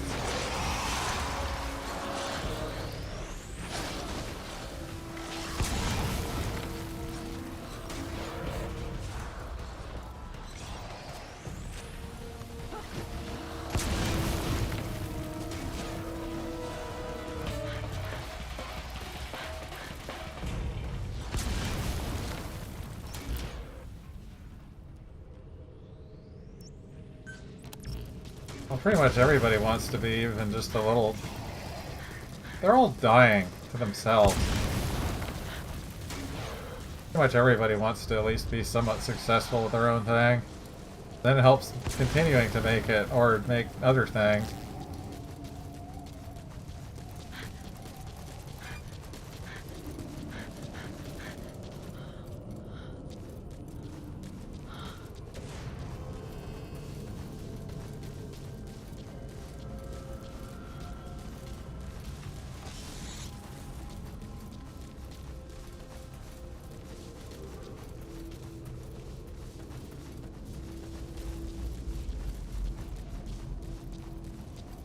Like, I generally like the idea of,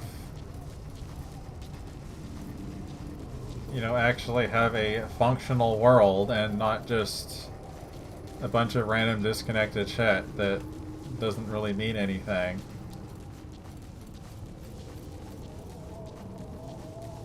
Actually have a reason to get those resources or other things that are out there. Actually have a reason to hold on to this base and not let it get destroyed or captured. And not just have a completely static world where just nothing ever happens because we're too scared of the people that only play casually might not be able to do that one thing they always did every day.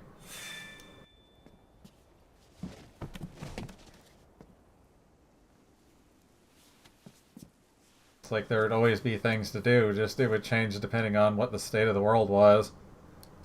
Thank you.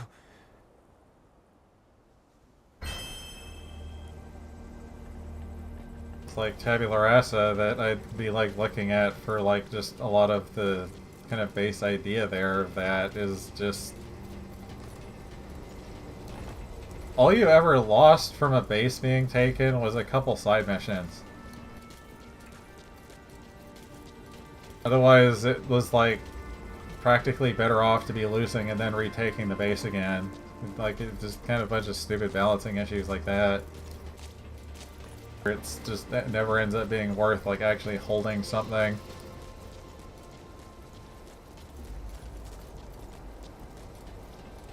And just, like, even the dust thing in this, where it's, like, before actually learning what the hell it is. That it is just... Like, I thought there was going to be a little bit more going on with it, like maybe you'd be reclaiming the world or something, but no, it's basically kind of static. It doesn't really Plants can change. grow anywhere. It is where it is, and it's never not going to be there. It's just random little pockets in it, and that's about it.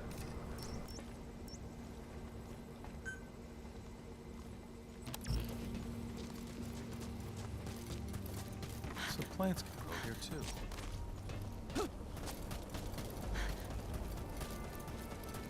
Of all the things that they didn't do in this, where's the gates?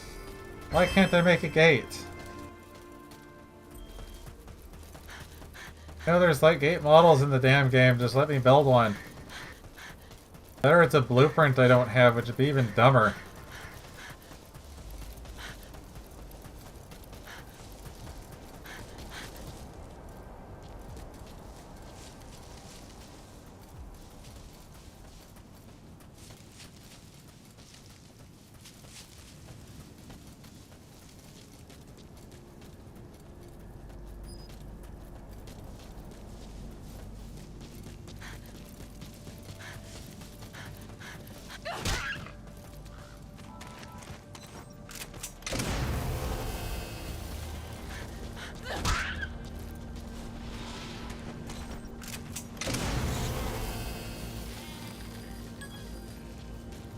Goat pizza. Or different goat pizza, probably.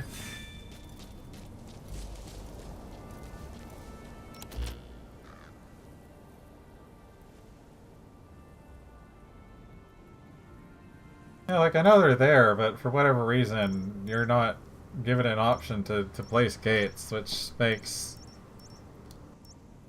having barbed wire the most annoying thing possible. It's just an unstoppable force as far as the player's concerned. No way to get over it or around it.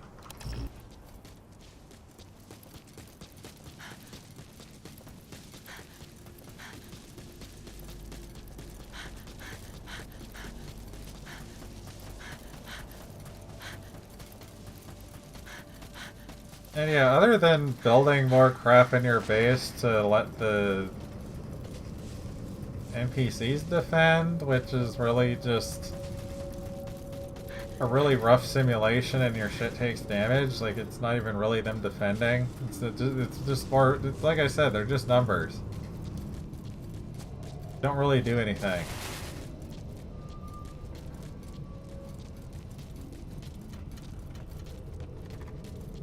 Kind of the annoying thing about them, because I'd rather have, like, you know, some strategic thought put into it instead, where you can, like, you know, decide where this guy's gonna defend and just something.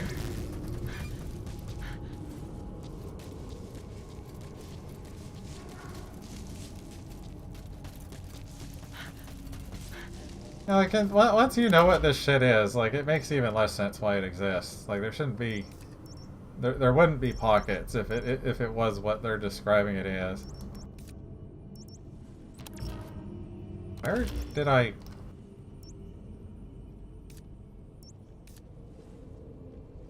Right, I was gonna teleport, that's what I was gonna do. I'm getting confused why I'm running over that way.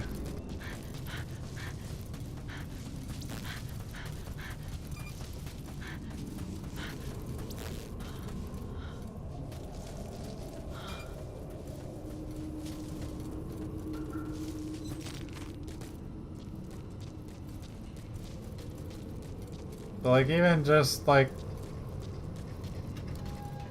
What even was it now?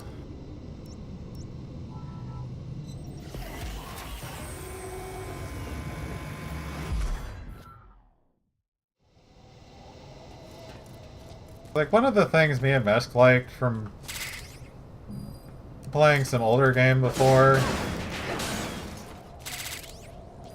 was like Requiem Bloody Mare. That they had the mechanic where at nighttime things got a hell of a lot more hostile.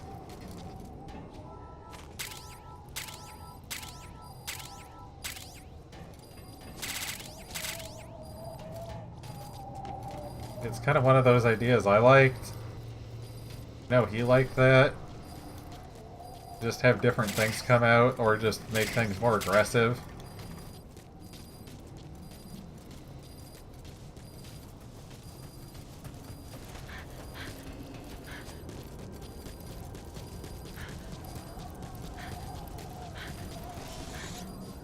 But it's kind of like what I was thinking, like with just what I meant by this game just kind of reminding me of that and making me want to like attempt to work on anything like that is just... You've got these areas of the game that are just hostile to you, like in general.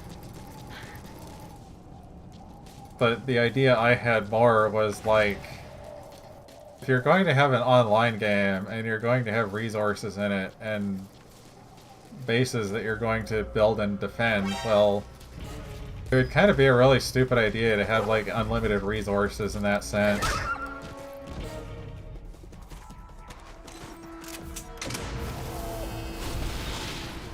Because it's like something that anybody playing in like that server or whatever would like get use out of from it existing still.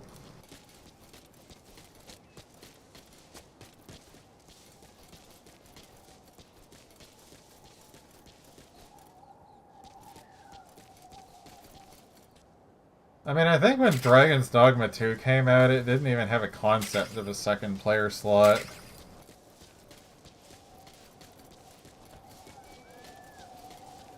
It's like they just couldn't really, like nobody thought that somebody would want to play a different character or something, so there just wasn't one. You basically wipe your old data to play something different. Some of the developers just make really weird-ass decisions. I'm just going to assume that, like, a lot of them just got put in charge of making a game, but never really played games very much. Never really played the type of game that they're making. It's like kind of one of the dumbest things that I regularly get to hear about is these movie adaptations of games, and then they give it to some fucking director or something that has no idea what the fucking thing is. Then everybody wonders, gee, why has the movie got absolutely nothing to do with Thing? Oh, right, he didn't even know what it was. He didn't know what made it special or anything about it that you definitely would have wanted to have in your movie in some fashion or another.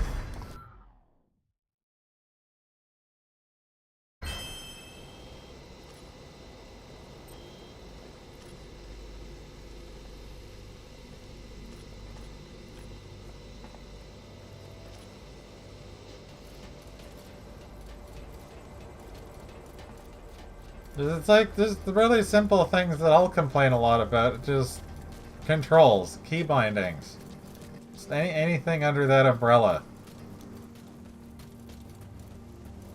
The one thing I would always say to, like, anybody making this stuff, like, as a game that they expect people to actually enjoy playing, is your controls should be about playing the game, not fighting against the game to use the controls.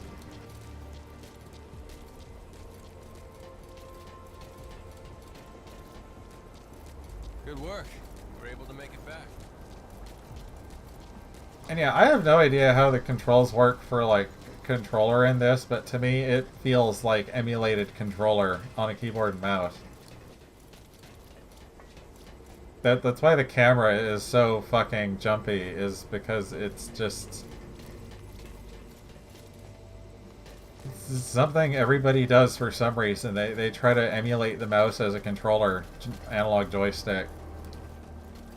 You get this really, really bad feeling behavior.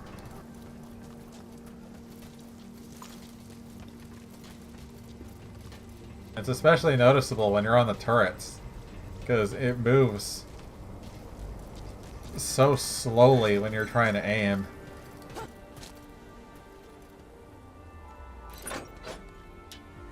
Compared to how much I was just swinging the camera around, it's like that. Also got this really weird acceleration curve to it. It's not one-to-one input. Just always feels terrible.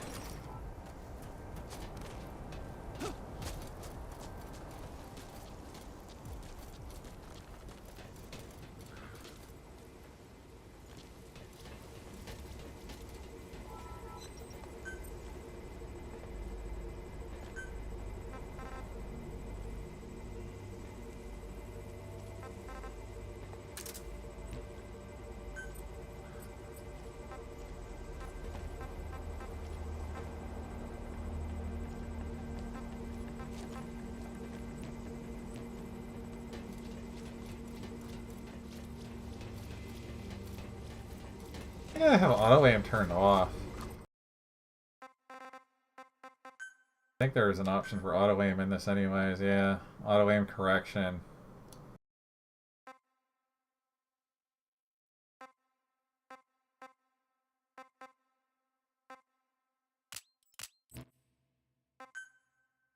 And the camera, like, keep in mind that, like, you know, my camera sensitivity is at 1. How fast you can swing it around without much movement.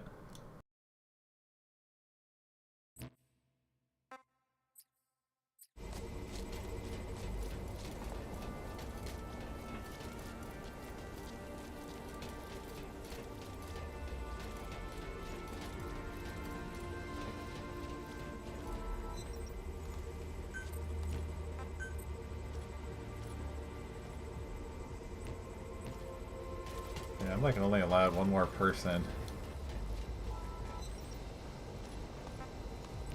Guess I can upgrade some people too. These books that are also the most awkward thing possible.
Then yeah, you don't even get to see the difference that makes for like another 10 minutes.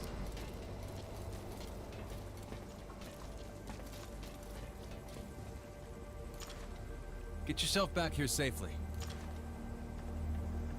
It was like one of the thoughts I had for, you know, how would you handle the world just not getting completely fucking overrun by players and shit, and that resources wouldn't just be infinite, because otherwise it'd just be a mess. It just leads to unholy amounts of stockpiling and other dumb shit.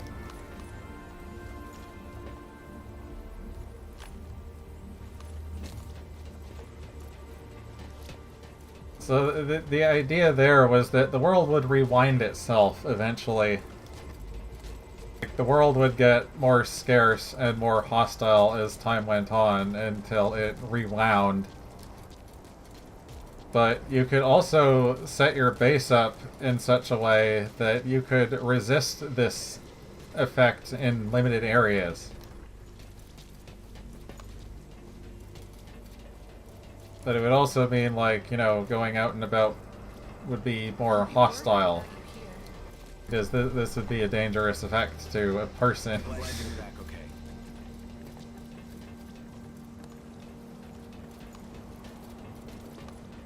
But effectively, like, you would reset the world afterwards and all the resources would come back and other things. But if you actually managed to defend your base during this process, then you would keep everything that was in there.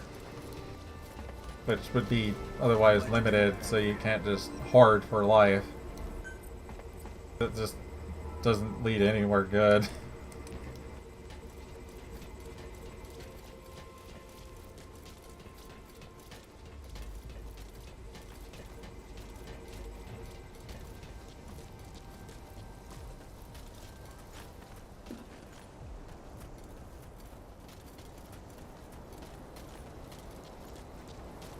Like, I had a number of ideas with this about, like, things I wanted to do and actually, like, some ideas of systems of dealing with it, but, like, I'm not really a modeler. I'm not really an audio designer. I can program shit and make that kind of stuff, and that's kind of... Everything else would be very crude.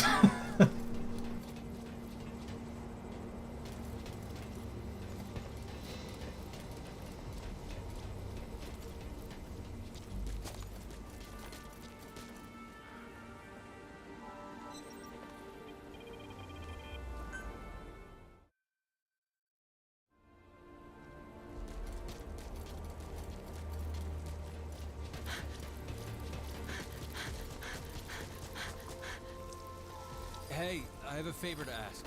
Can you hear me out?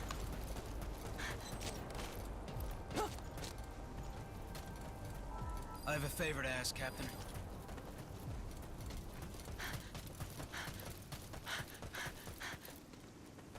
And yeah, if you weren't aware of it exactly, like, Tabula Rasa was an MMO.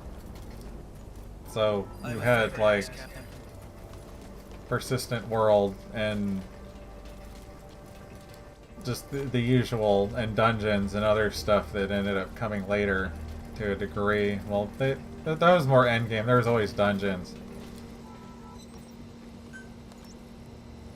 But, like, one of the things that I liked about it before, at least, as far as that stuff was concerned, is that everything's scaled to the amount of players. So you could do dungeons solo, you could do dungeons with 2 people, you could do them with a full group of like 4 or 5 or whatever the fuck it was. It didn't matter. You could just play how you wanted.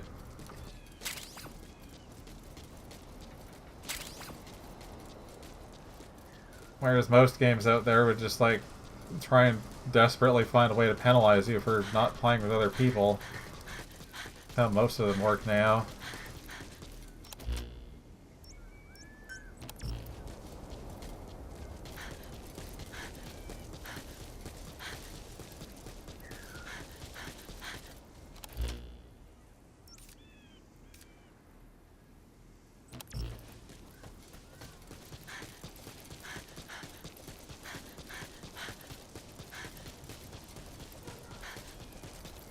Then as time went on later, because people wanted the harder content for bigger groups and etc. and the raid content and other crap, and then you've got a bunch of endgame stuff that you can only do with a group. It's like kind of a big middle finger to everything else. This is also what I didn't like about Warframe all that much. But they never even got to having a cash shop, really, other than... I think there was dyes? Like black and white dyes were sold, maybe? I don't remember. Maybe they were only from event stuff.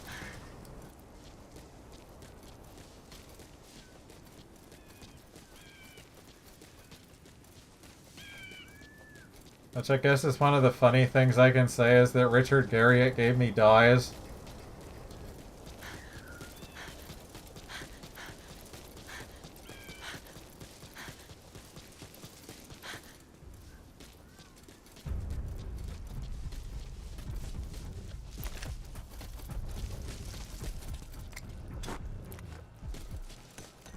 fuck?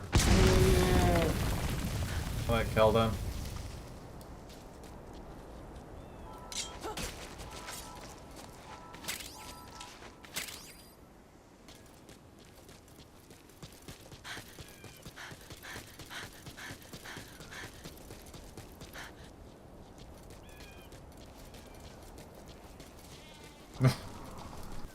Yeah, Warframe started with a cash shop. Warframe made you have to buy revives initially. Then they decided at some point, like, yeah, this is actually kind of ass to deal with as a player, isn't it? And then they just gave everybody like 5 revives every mission or something. Per day, I don't even remember. But, like, color palettes and shit being sold, like, is just... When you understand how simple this shit is, it just comes across as like especially a scummy thing to put in the cash shop. Like, it's just kind of one of those things that just kind of preys on the ignorance of people that don't know otherwise, like that this is just like... They literally had to do no work to add it after the fact. If you already have a die system, it costs them like pennies to add more.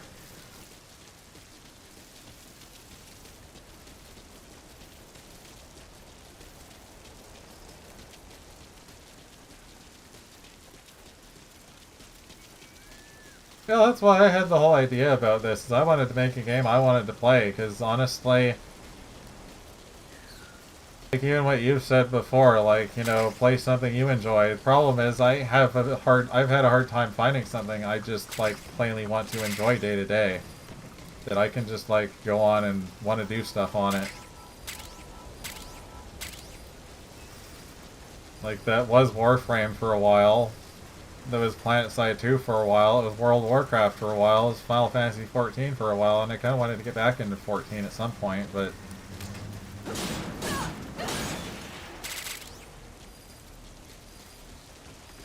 just haven't for whatever reason.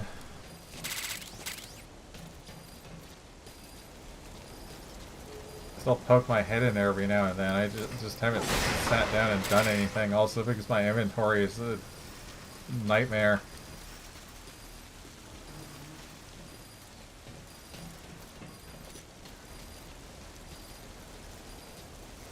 That's what happens when you're a 1.0 player that just has a lot of shit in your inventory.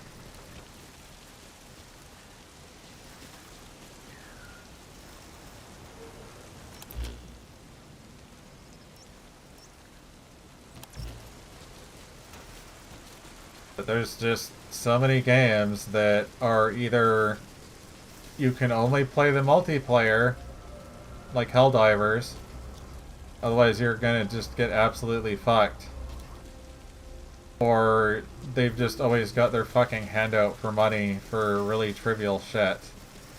And the game is already kind of like putting me in a position where while I play this isn't enjoyable enough that I want to give you money for it.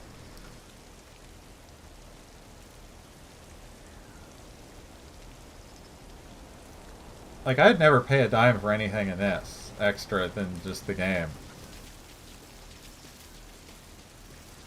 Like, at least for what I paid for it, it wasn't that bad.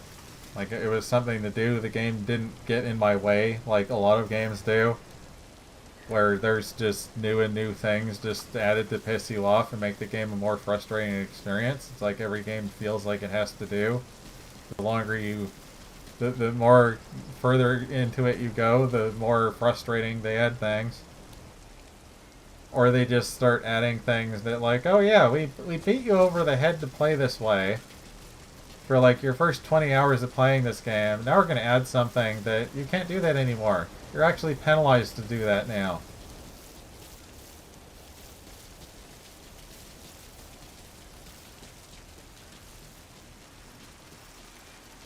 Crimson Desert pissed me off mostly just because I can't use my push to talk and use the menu.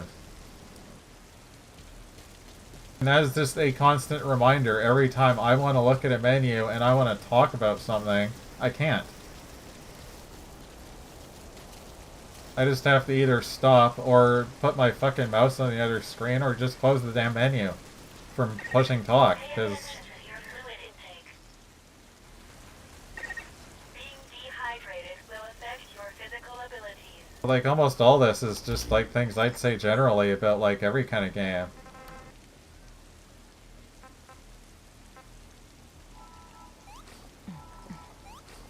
This Crimson Desert was especially stupid because like I thought I'd try using unarmed. And then after doing that for an extended period of time, dying a lot, I decide to go use the or melee weapon again and find out, well, oh, the sword with like barely any upgrades does like 4 times the damage of your fists with full upgrades.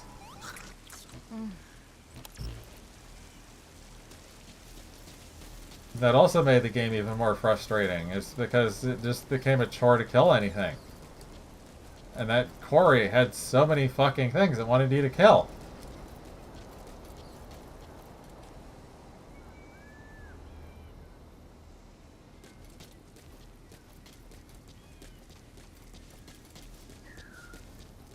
Like I sent a video, like a raw video of just like me just doing cuts, just showing him the dumb shit out of the video, and just like the amount of times that it was apparently possible for me to just throw myself with a fucking thrown object. Like, I've never seen that in a game. These are the kind of bugs you would like find really early on and fix them.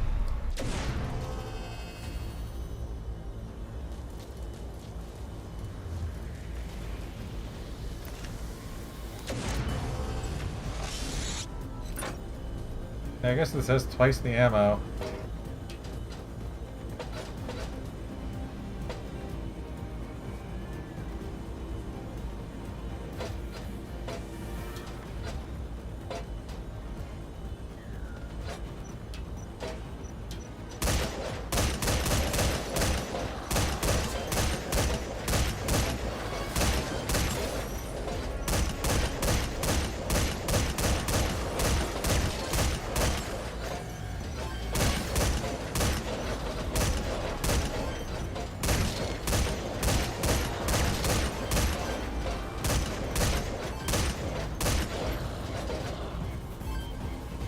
Like, as far as just unfun mechanics that a game introduces, like in this game, I would call that the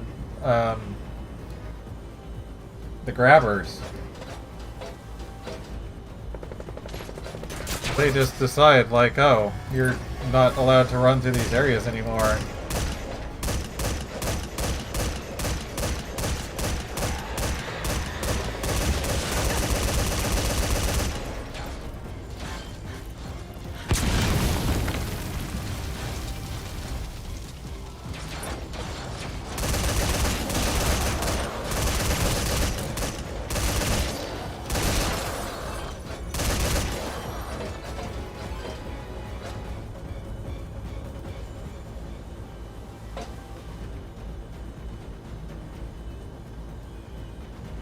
I mean, I think I got more pissed off with Castlevania, really.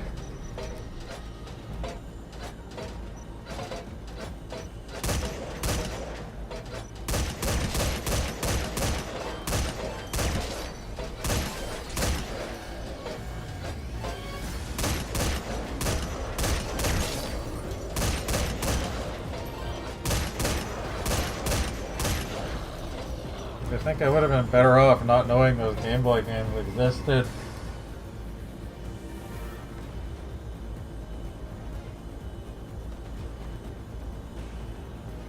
The Game Boy or the GBA games. I think they were Game Boy Advance anyways. Maybe they were DS, I don't even remember.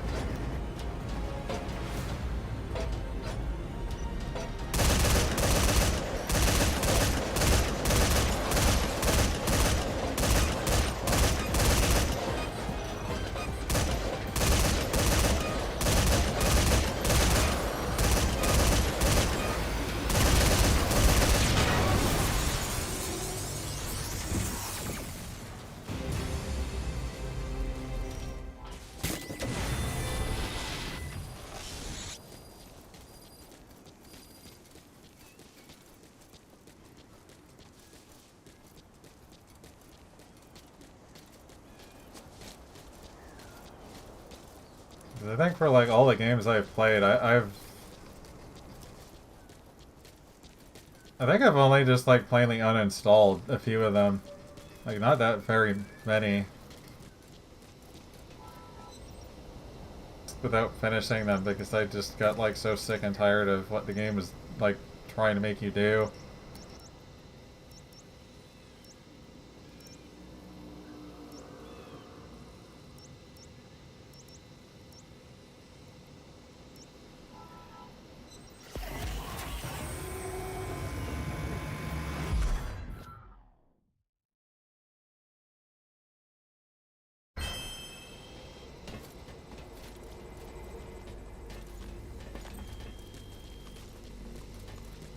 Which is honestly kind of funny to consider that Hollow Knight was one of those games that I uninstalled and refused to finish because it was just so fucking slow and drip fed, and I didn't want to continue playing it because it was just mindless wandering for so fucking long with no purpose except to be there. Like, I would have rather gone and played,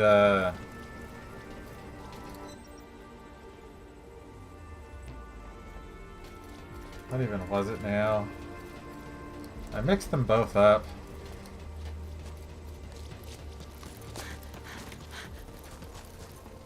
Hey, I have a favor to ask. Can you hear me out? Some plants can grow here too.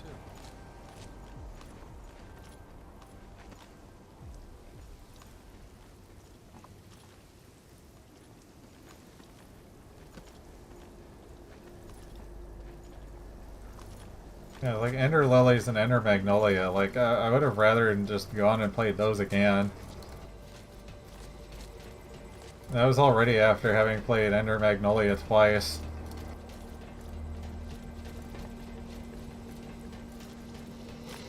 Because by the time I finished it, they, like, came out with a New Game Plus not long afterwards, and I went through it again.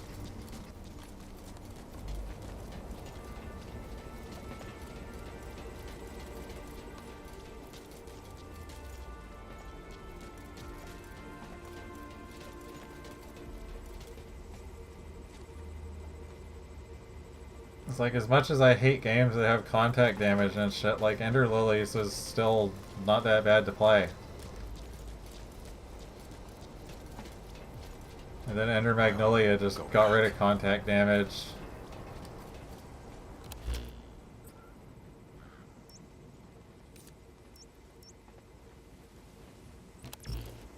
But there's just so many games out there where, like, your fuck up doesn't ever feel like it's your fault. Because they just make it so, like you said, hostile to play.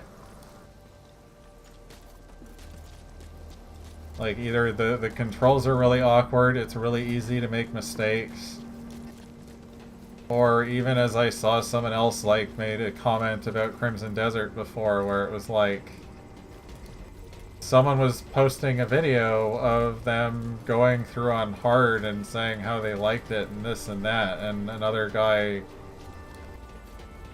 said that, like, it'd be easier for me to just look it up again.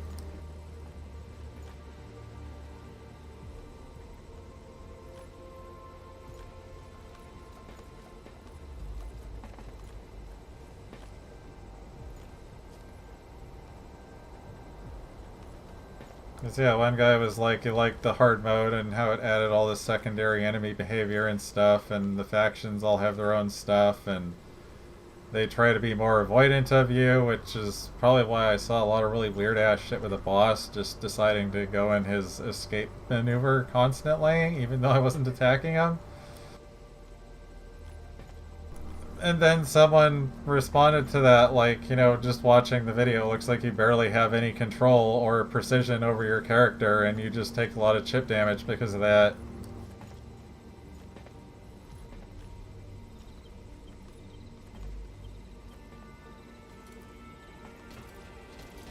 And a lot of that is just because nearly every fucking thing in Crimson Desert has a lunge. And the only iframes you get are your evade, and hard makes your evade have less iframes. So you're constantly being chipped. Because everything's just like diving in for an attack that'll hit you from like 3 feet away. And you just kind of have no defense against that, which is what also made being unarmed even worse. Because you have less reach. So a number of enemies can just like bonk you in the face before you can even hit them. Like that was a number of my deaths. It's just being in the middle of attack, lunging towards someone else, and they just take a swing at me first and I die because they were in range and I wasn't.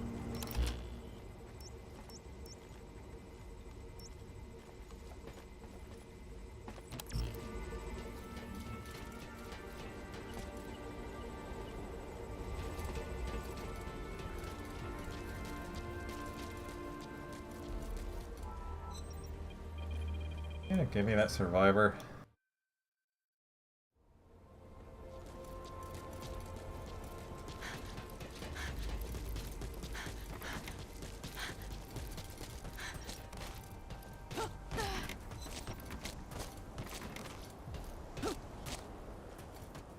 And yeah, that picture I sent you this morning, that was me trying to send a issue report to Pearl Abyss to, you know, try and get them to fix this because Bad. Find anything I've got a interesting? favor to ask. they claim that, you know, they listened to feedback and have been updating things because of that. So I was going to submit to them the issues that I had found. And then I get the message that our thing is closed. Check notices. There's nothing in their notices. Thank you. I have a favor to ask. Do you have a moment? And to me, it's just like, well, isn't this more of the same?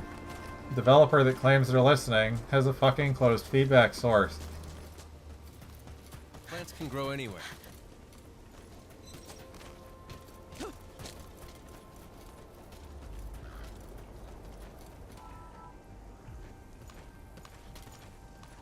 I have a favor to ask, Captain.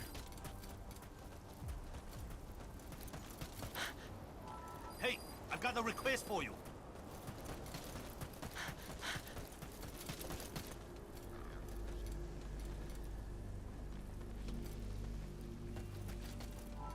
Please, I want you to listen to what I have to say.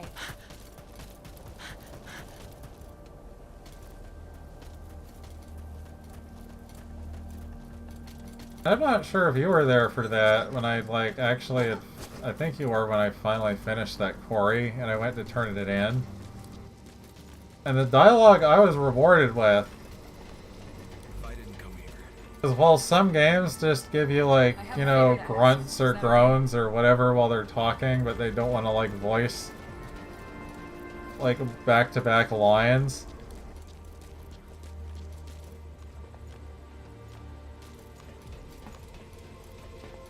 The things that Cliff was saying in response to this guy telling him about, like, whatever, you know, final bits of the quest, the shit Cliff was saying was just completely and utterly nothing to do with what was being said.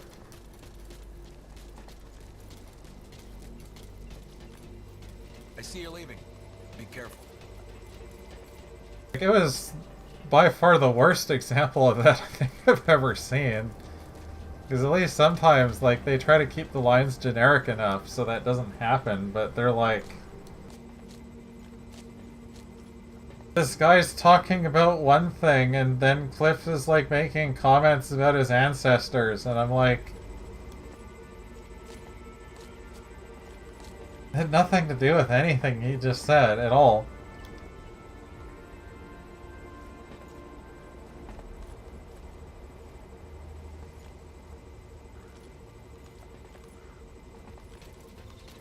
Thank you. And I'll do my best as well.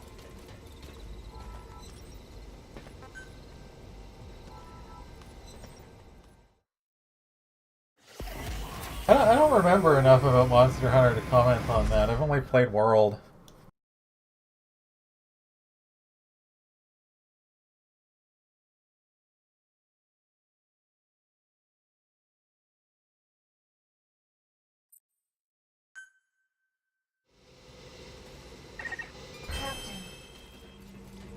are various types of skills, all of which give you special abilities.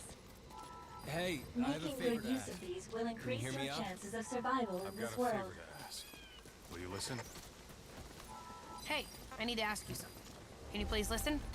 But I know, like, this You're doing well. this I case, have a at least in favor to ask. particular, Turn was them just over. especially jarring because it was just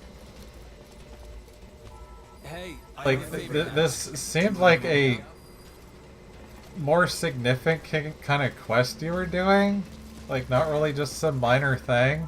Hey, I need to ask you something. You're going Can you over please to listen? this place. You're freeing these guys that were captured, and Hey, I have you're a favor killing to a ask. boss, and then me you out? get some random fucking mishmash of dialogue as a reward. Also, the box at the end of that quarry when I killed the boss, my inventory was thanks, full when I Alex. looted the box, and it didn't even give me the money that was inside of it. Like, it gave me nothing out of the box. It just disappeared. That was also real fun. There's apparently like a whole gold inside of there. It's actually a fair bit of money at that point. The point that I'm still at.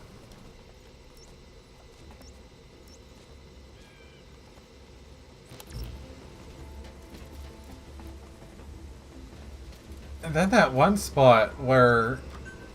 What was it now?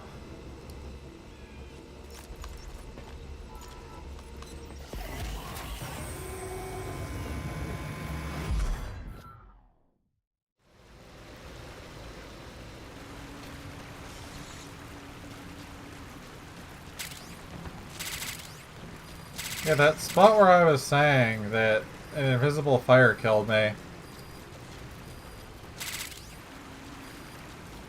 You could hear that the place is on fire.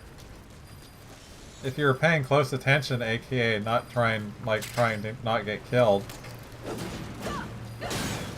you might have seen the particles that were coming off the beds and some other parts. But they were also like way too subtle for what was going on.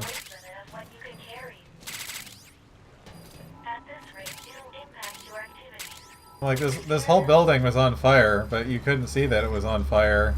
And then I was like dancing around it, like trying to figure out like, oh, I must have broken another brazier or something, because that killed me during the one time trying to capture the guy.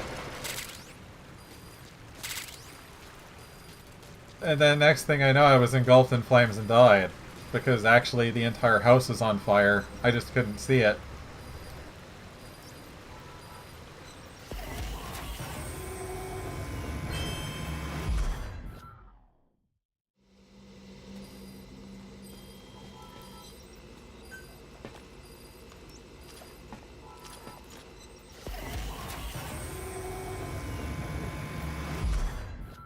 There's something else funny I had learned that I thought I saw a few times.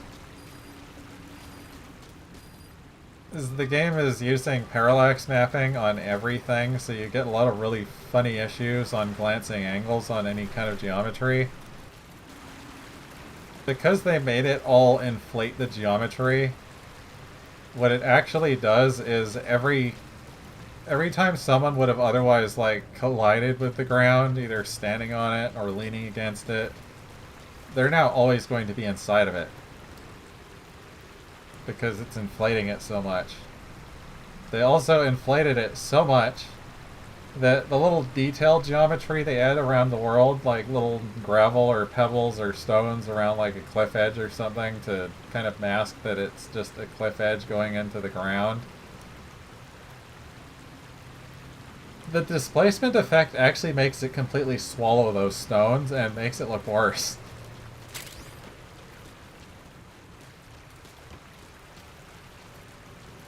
Like I sent Mask a couple screenshots because I was looking at that.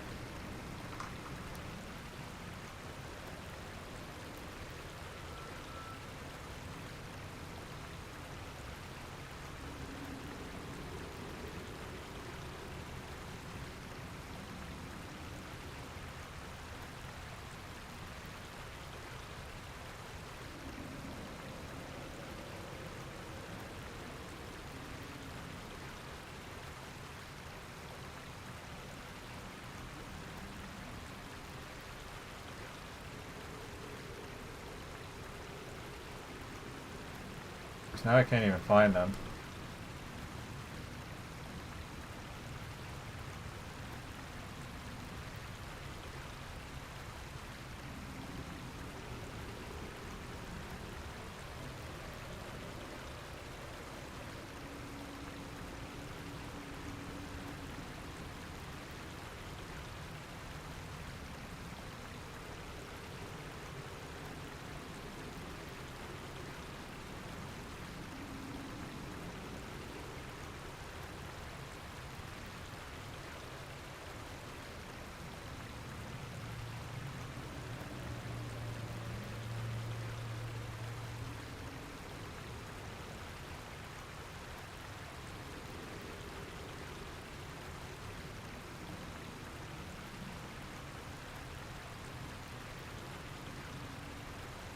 Yeah, there's two screenshots of what their parallax mapping did.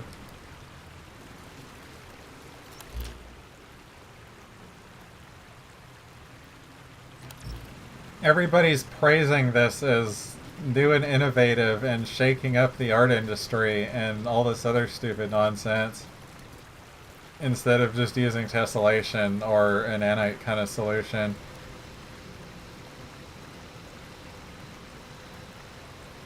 So this is a screen space effect, which means, especially around the edges of your screen, it's going to completely fall apart, and anything you can't see doesn't function properly. So if you can only see it at like a half angle, the whole effect starts falling apart, and if you're at like a glancing angle, it gets really bad.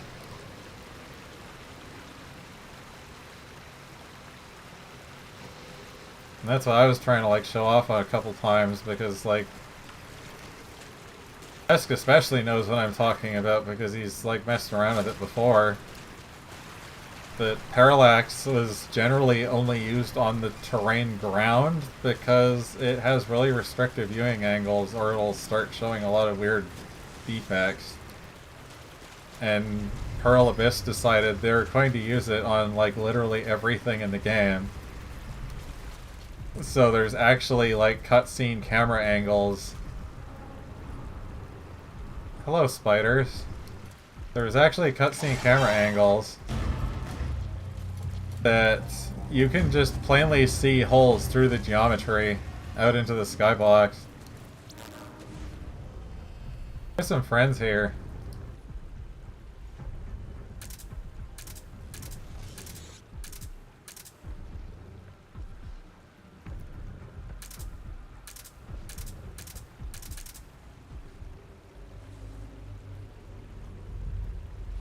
This is the main... No, wait, this is the... Yeah, this is the FOV. Spiders are actually... Well, they're in the main area in that one spot, but... Yeah, I've never seen them outside. Supply yourself with oxygen by using Kuban. You can supply yourself with oxygen from your items. Excuse me?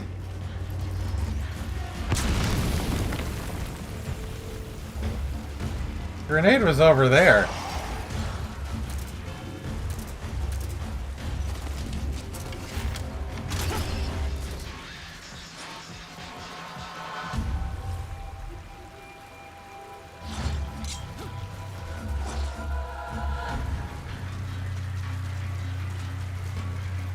Some of them didn't even aggro from that. What the hell? Oh, there they all go.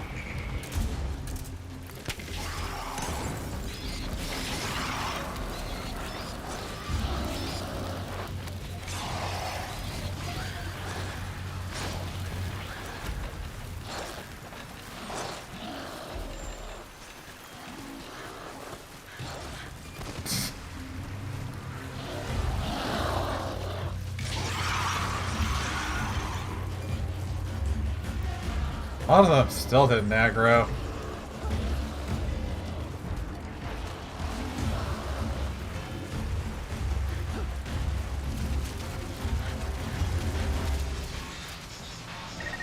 Pay attention to your stamina. You should rest before you're out of gas. Yeah, this is like the second spot.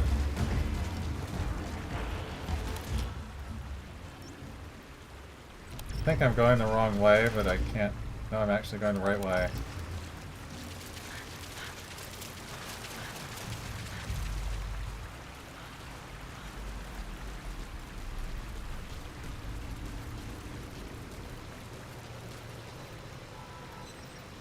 They just kind of come into view and then you realize, oh, they're fucking everywhere.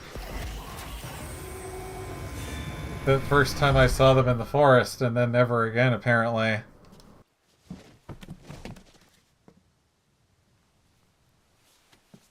I just look up and the trees are just covered in them. You know, you're all right.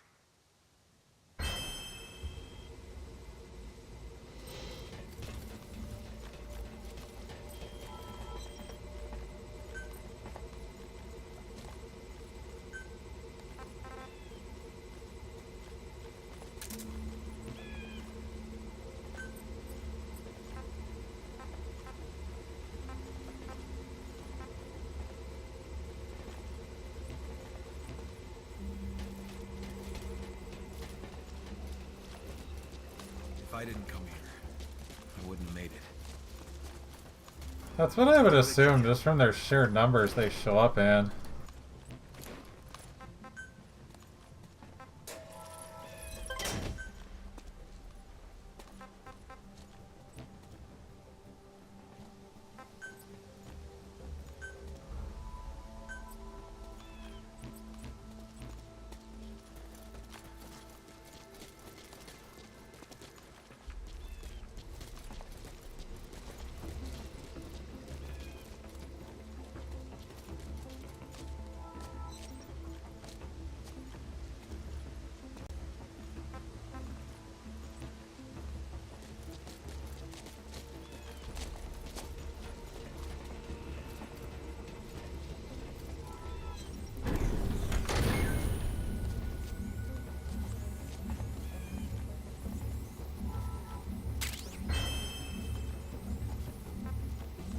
As I also learned, you actually need to level this to 40 and then start leveling these because your total level actually matters.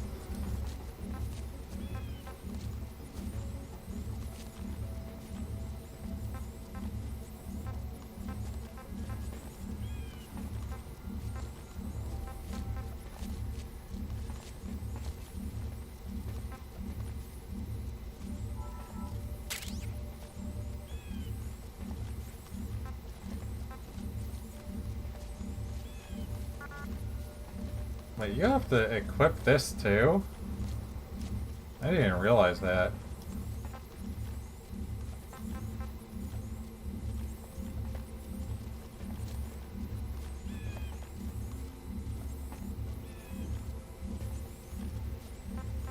I thought these things were just there, but they're not. You also have to equip them.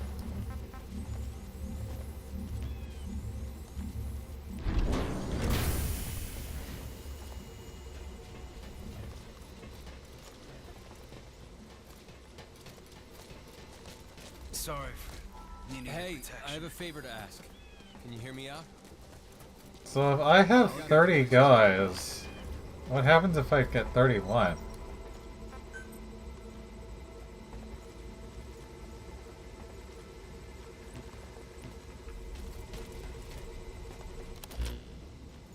We just start randomly replacing people? You're voted out of the base?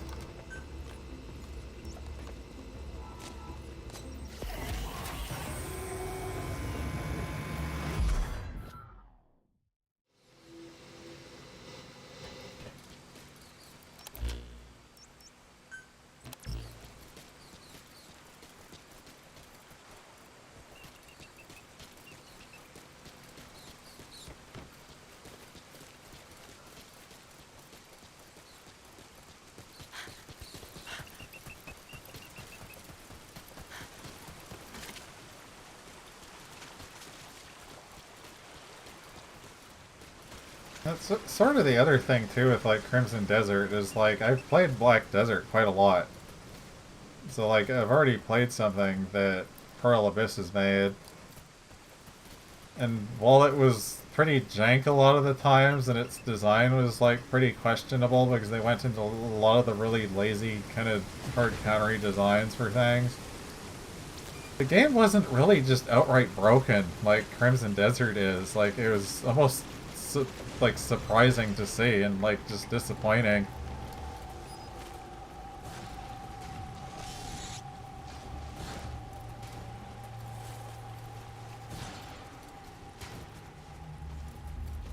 Why are there two boxes right next to each other? What is this?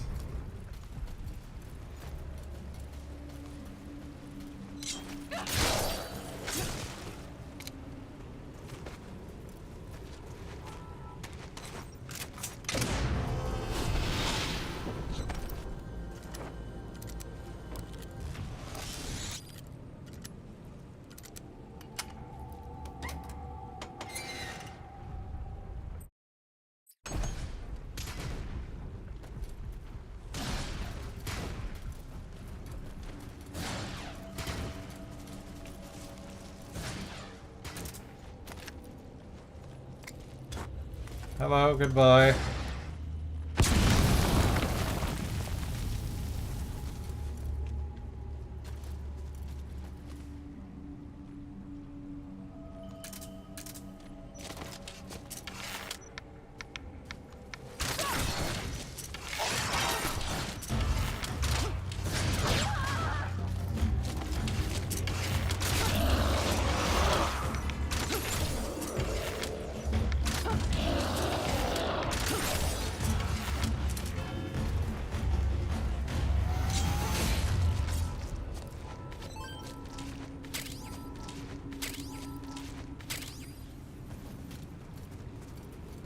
I mean, that's probably how a lot of people that do play it would look at it. It also got extremely grindy at the end because they decided they're going to have a soft cap on progression instead of just like hard capping people. So if you wanted to become stronger than everybody else, you could just grind a really long time and also lose vastly larger amounts of experience and you die.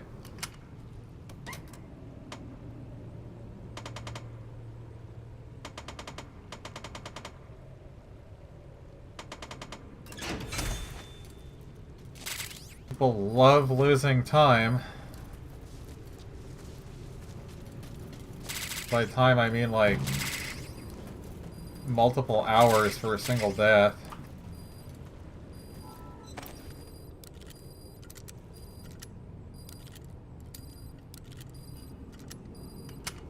Like, I never really understood the like practically hate yourself kind of gameplay.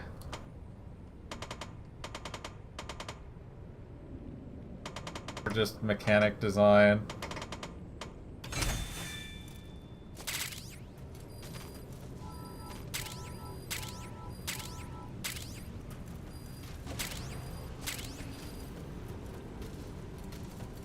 Especially when it came to like, say, earlier Lineage 2 or some shit and you're like near max level and you die and don't have somebody to resurrect you with like getting your experience back, and you like literally lose a week's worth of time just from one death.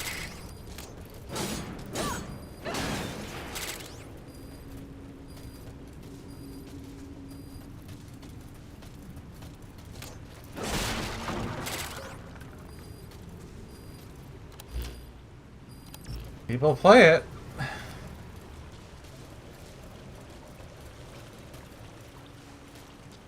And as I've learned, some people actively like their games punishing them for reasons I couldn't tell you.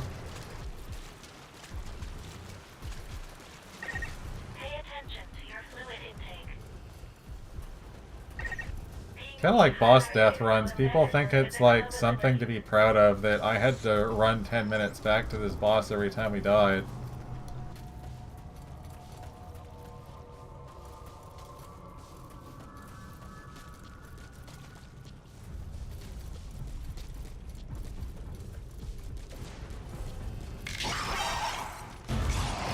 Where's this guy? I've never even seen anyone over here before.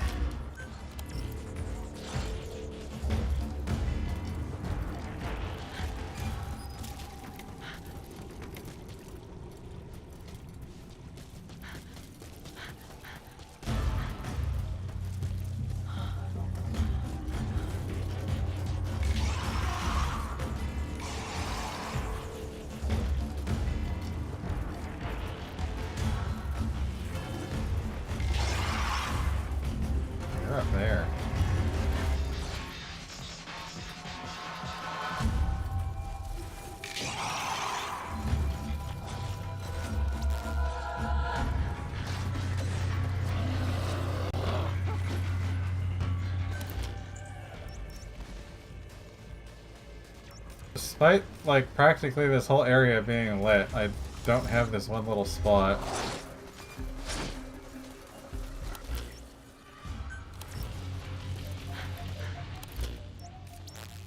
I might want to go for the other one.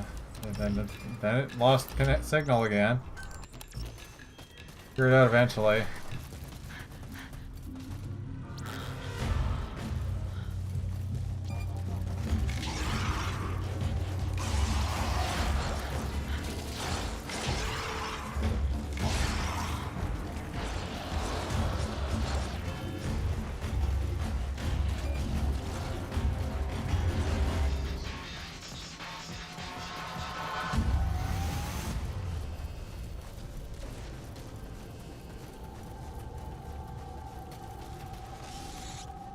These things look like toads at a glance out of a Miyazaki swamp.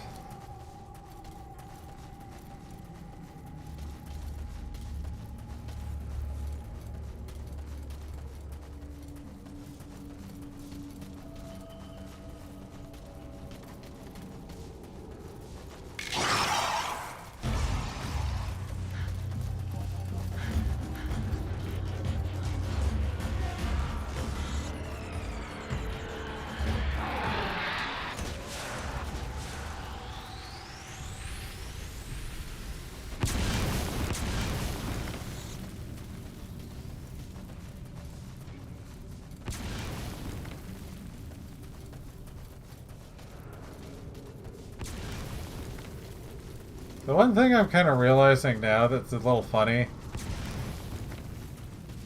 is when I was trying to look up some just like basic information about the game and like what it's trying to tell you in some things, and like the threat ring came up.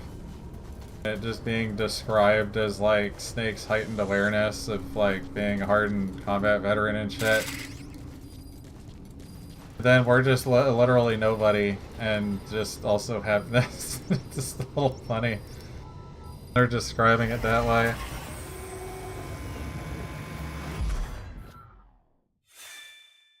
So I wonder if these guys will just go on reserve. Maybe it's just 30 active. Sorry, I caused you all this trouble.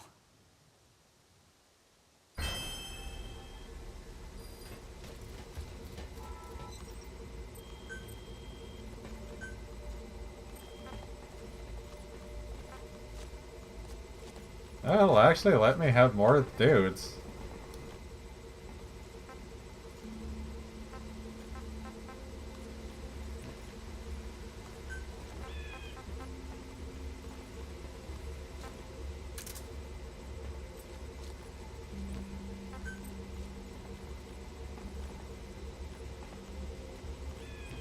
What does this even mean then? I have...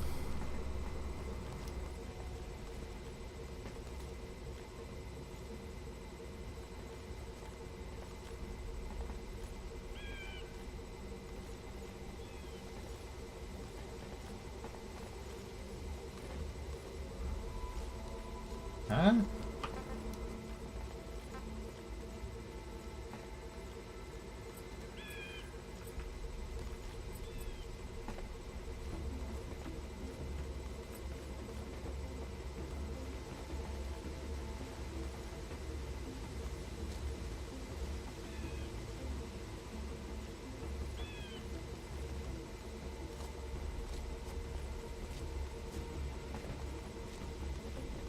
I think someone just got ejected. I only have 30 guys assigned.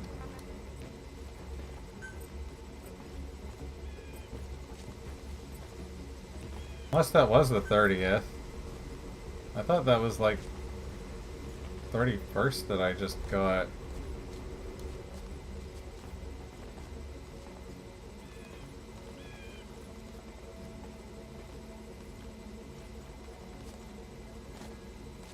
I can't really tell.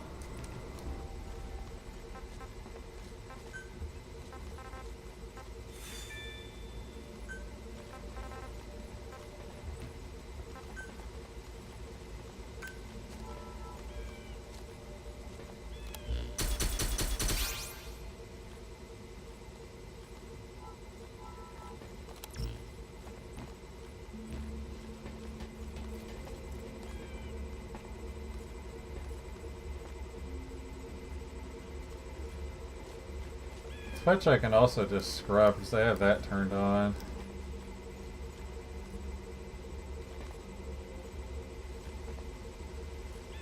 Neither of them are very fast.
Birds don't wave.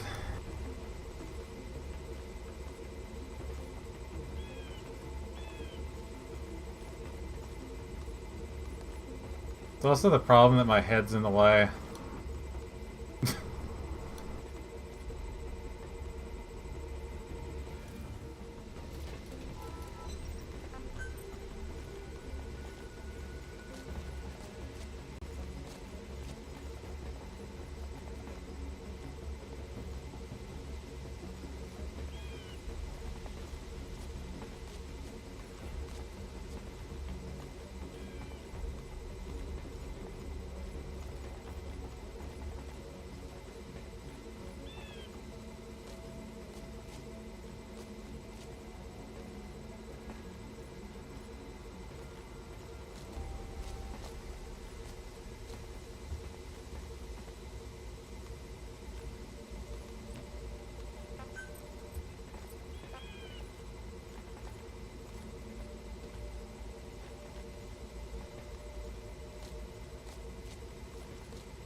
I don't know what I have going on in here.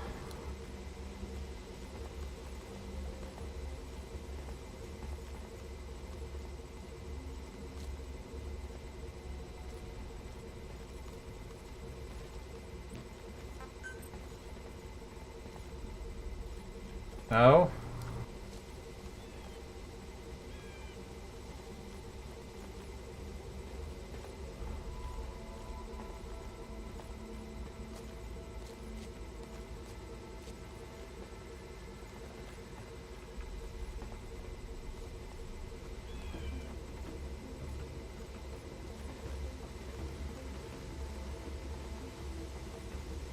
So I did in fact get another guy after I was at 30 and it ejected someone.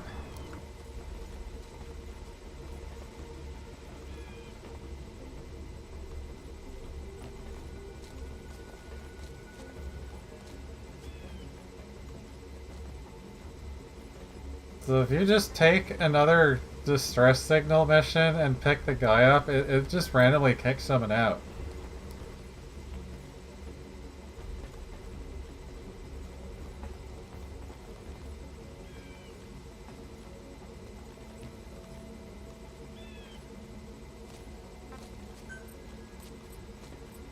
So that's what I was trying to see is what happened there, and that is exactly what happened. One of them just goes missing. They stop being here.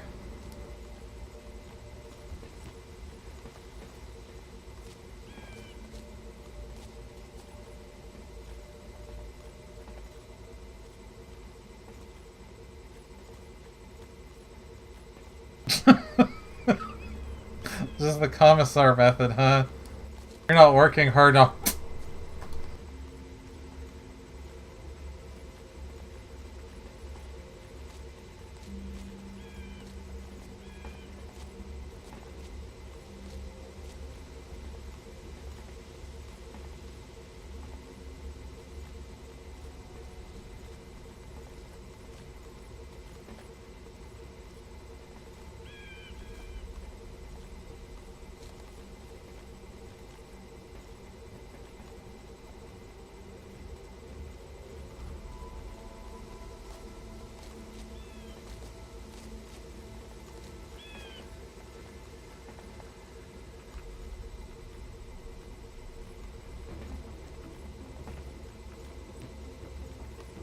I thought it just sort of bugged out on me.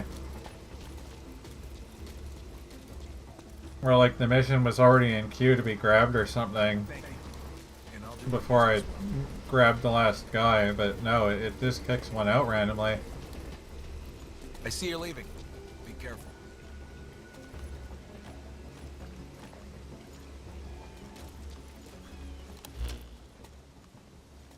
Like, that's definitely the weirdest thing I've seen a game do.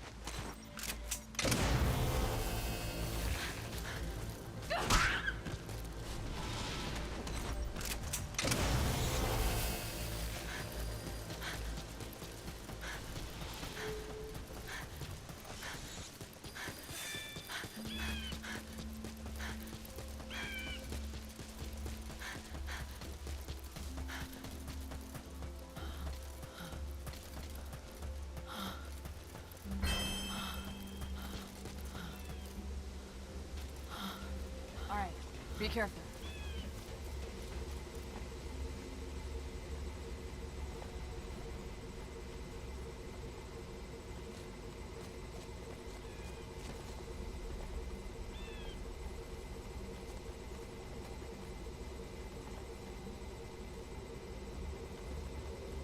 Yeah, I guess part of my problem is I've been ignoring exploration, which is why some of the slots didn't really feel like they had a good place.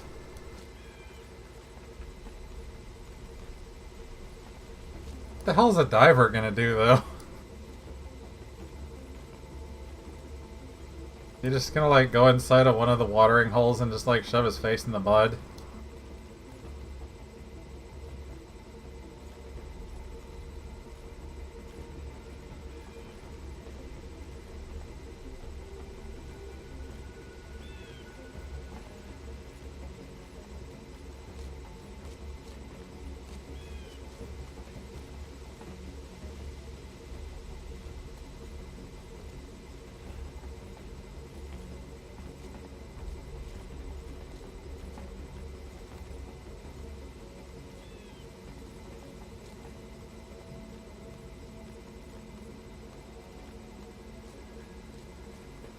I always thought, like, Hunter was good food supply. Or that maybe Surveyor was like good for base defense or something like that.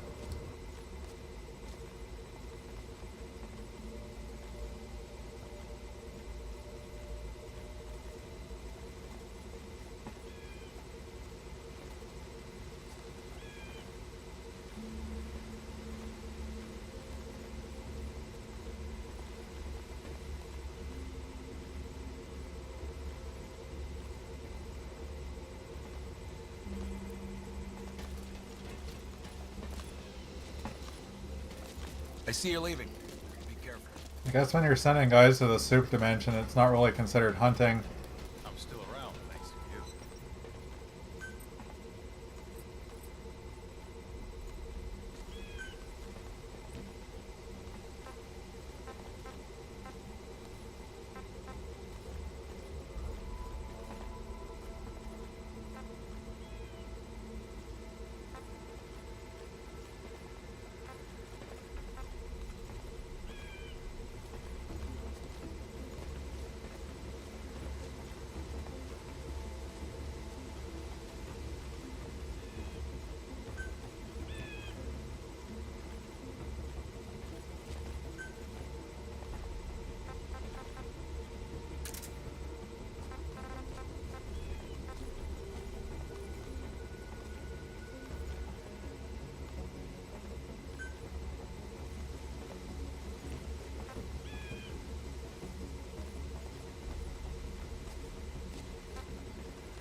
Oh, it's like selecting multiple people.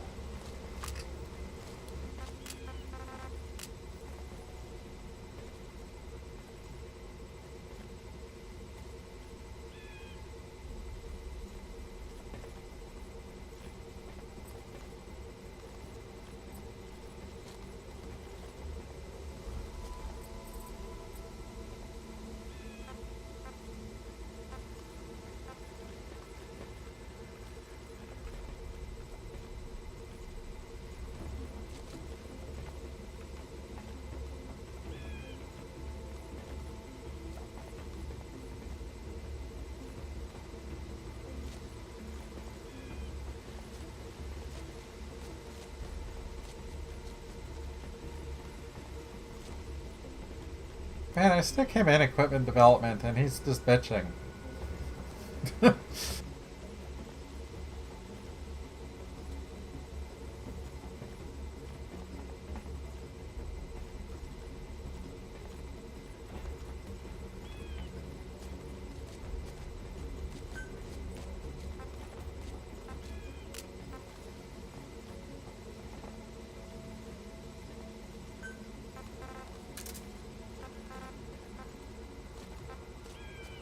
And you would think weapons analyst to be like development.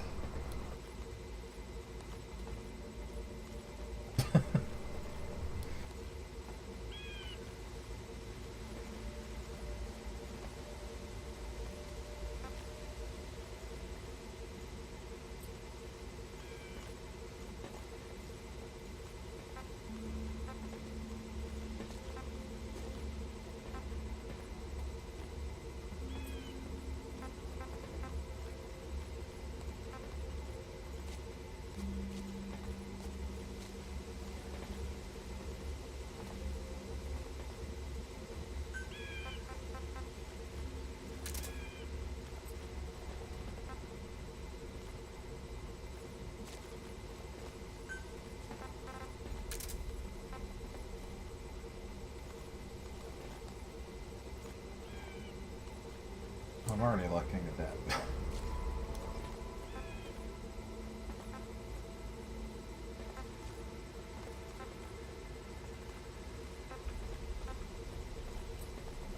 So a lot of these I actually got them correct.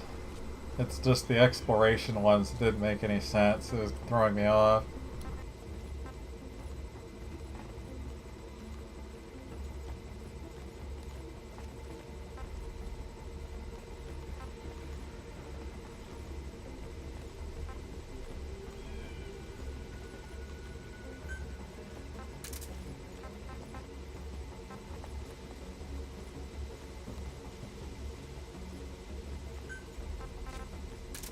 I just apparently have a disproportionate amount of base defense.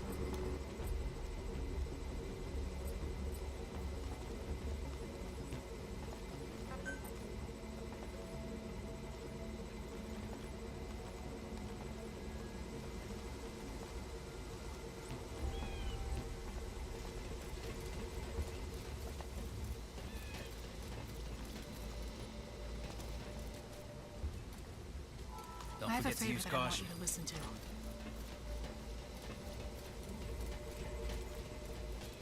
I've got a favor to ask. Will you listen?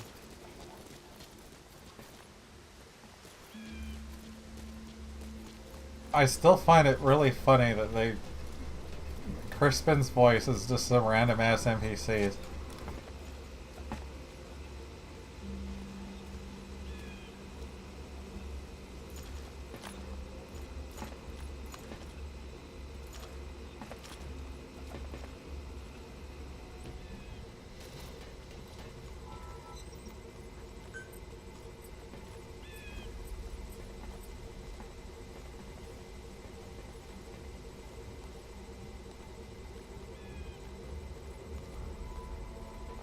Yeah, I think I put him in here because I already barely had any good for base defense.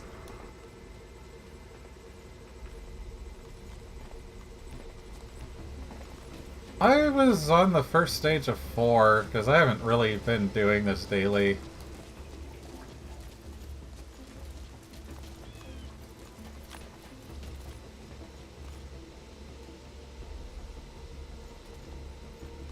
Thank you. And I'll do my best. Gave me the grenade turret last time.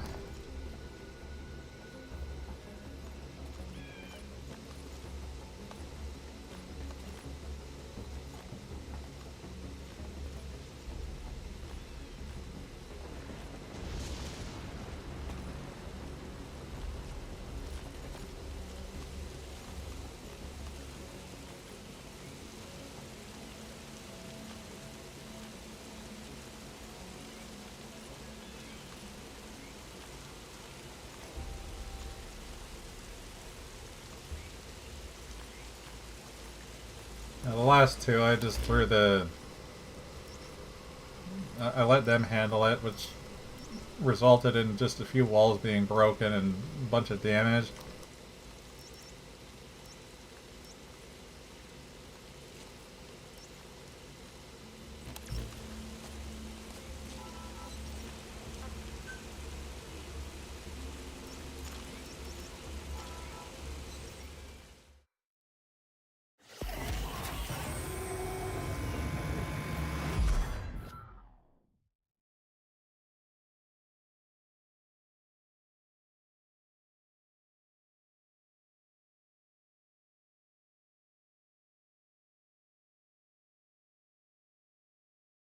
I know Solo 3 was already getting a bit ridiculous. Captain, I'm delighted to be able to welcome you back.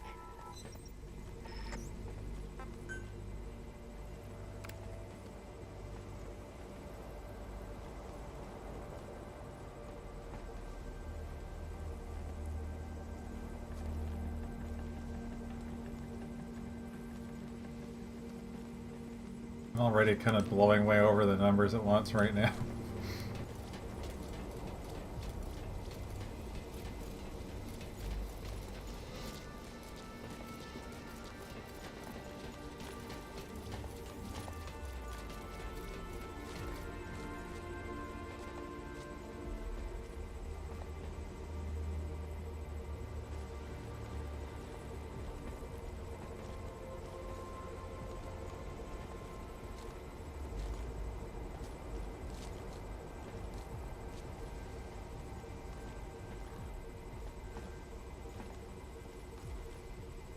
Kind of we were talking about Suikoden earlier, now someone else is playing it.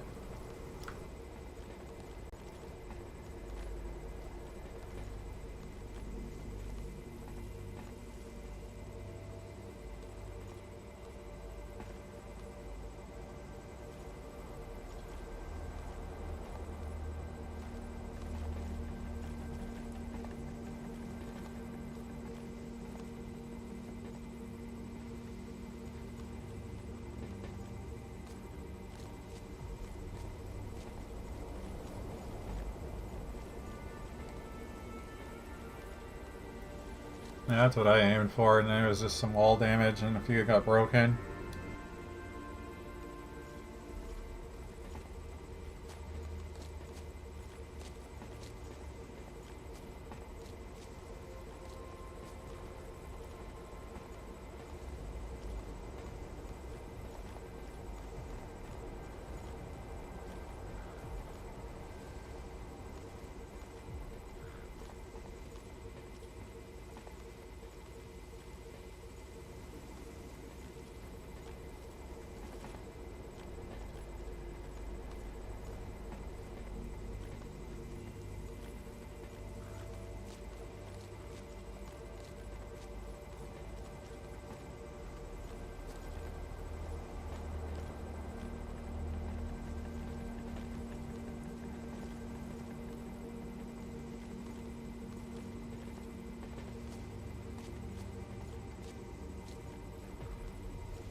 really have a whole lot else to do on here right now. Sorry.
Yeah, that was the other thing that I didn't bother with that, is they didn't want to be even more micromanage food and weapons and other stuff.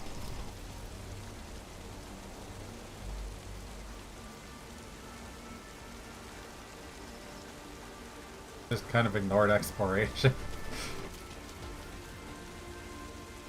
Hi.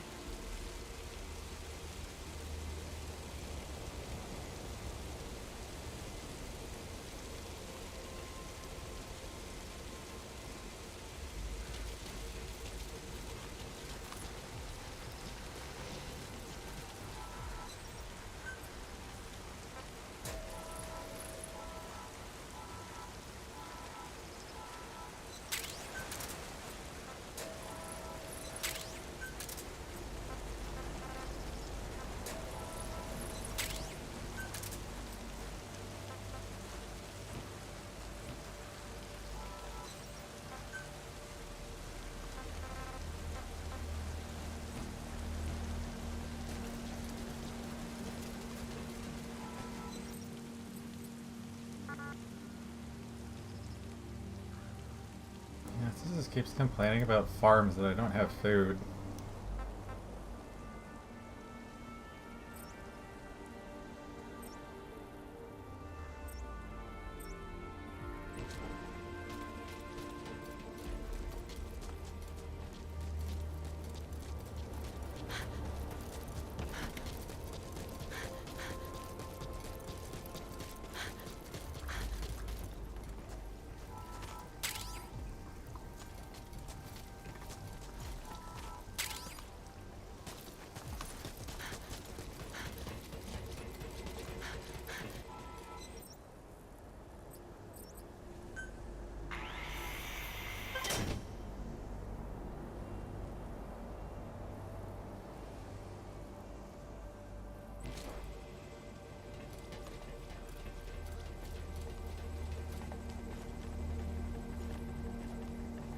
I think I'm just gonna switch to Crimson Desert until I get tired. Good thing you made it back.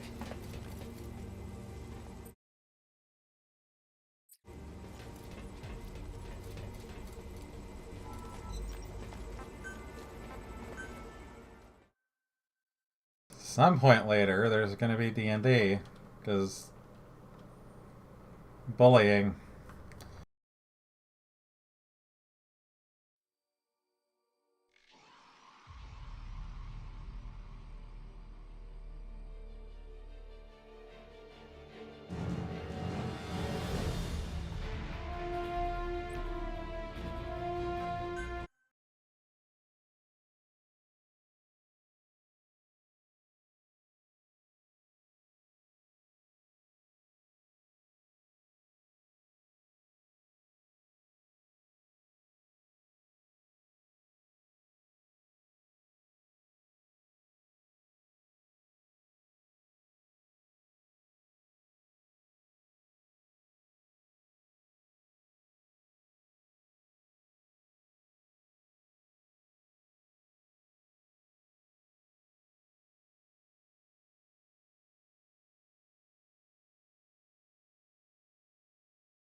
To juggle around YouTube again, because Twitch categories, VODs, the mess.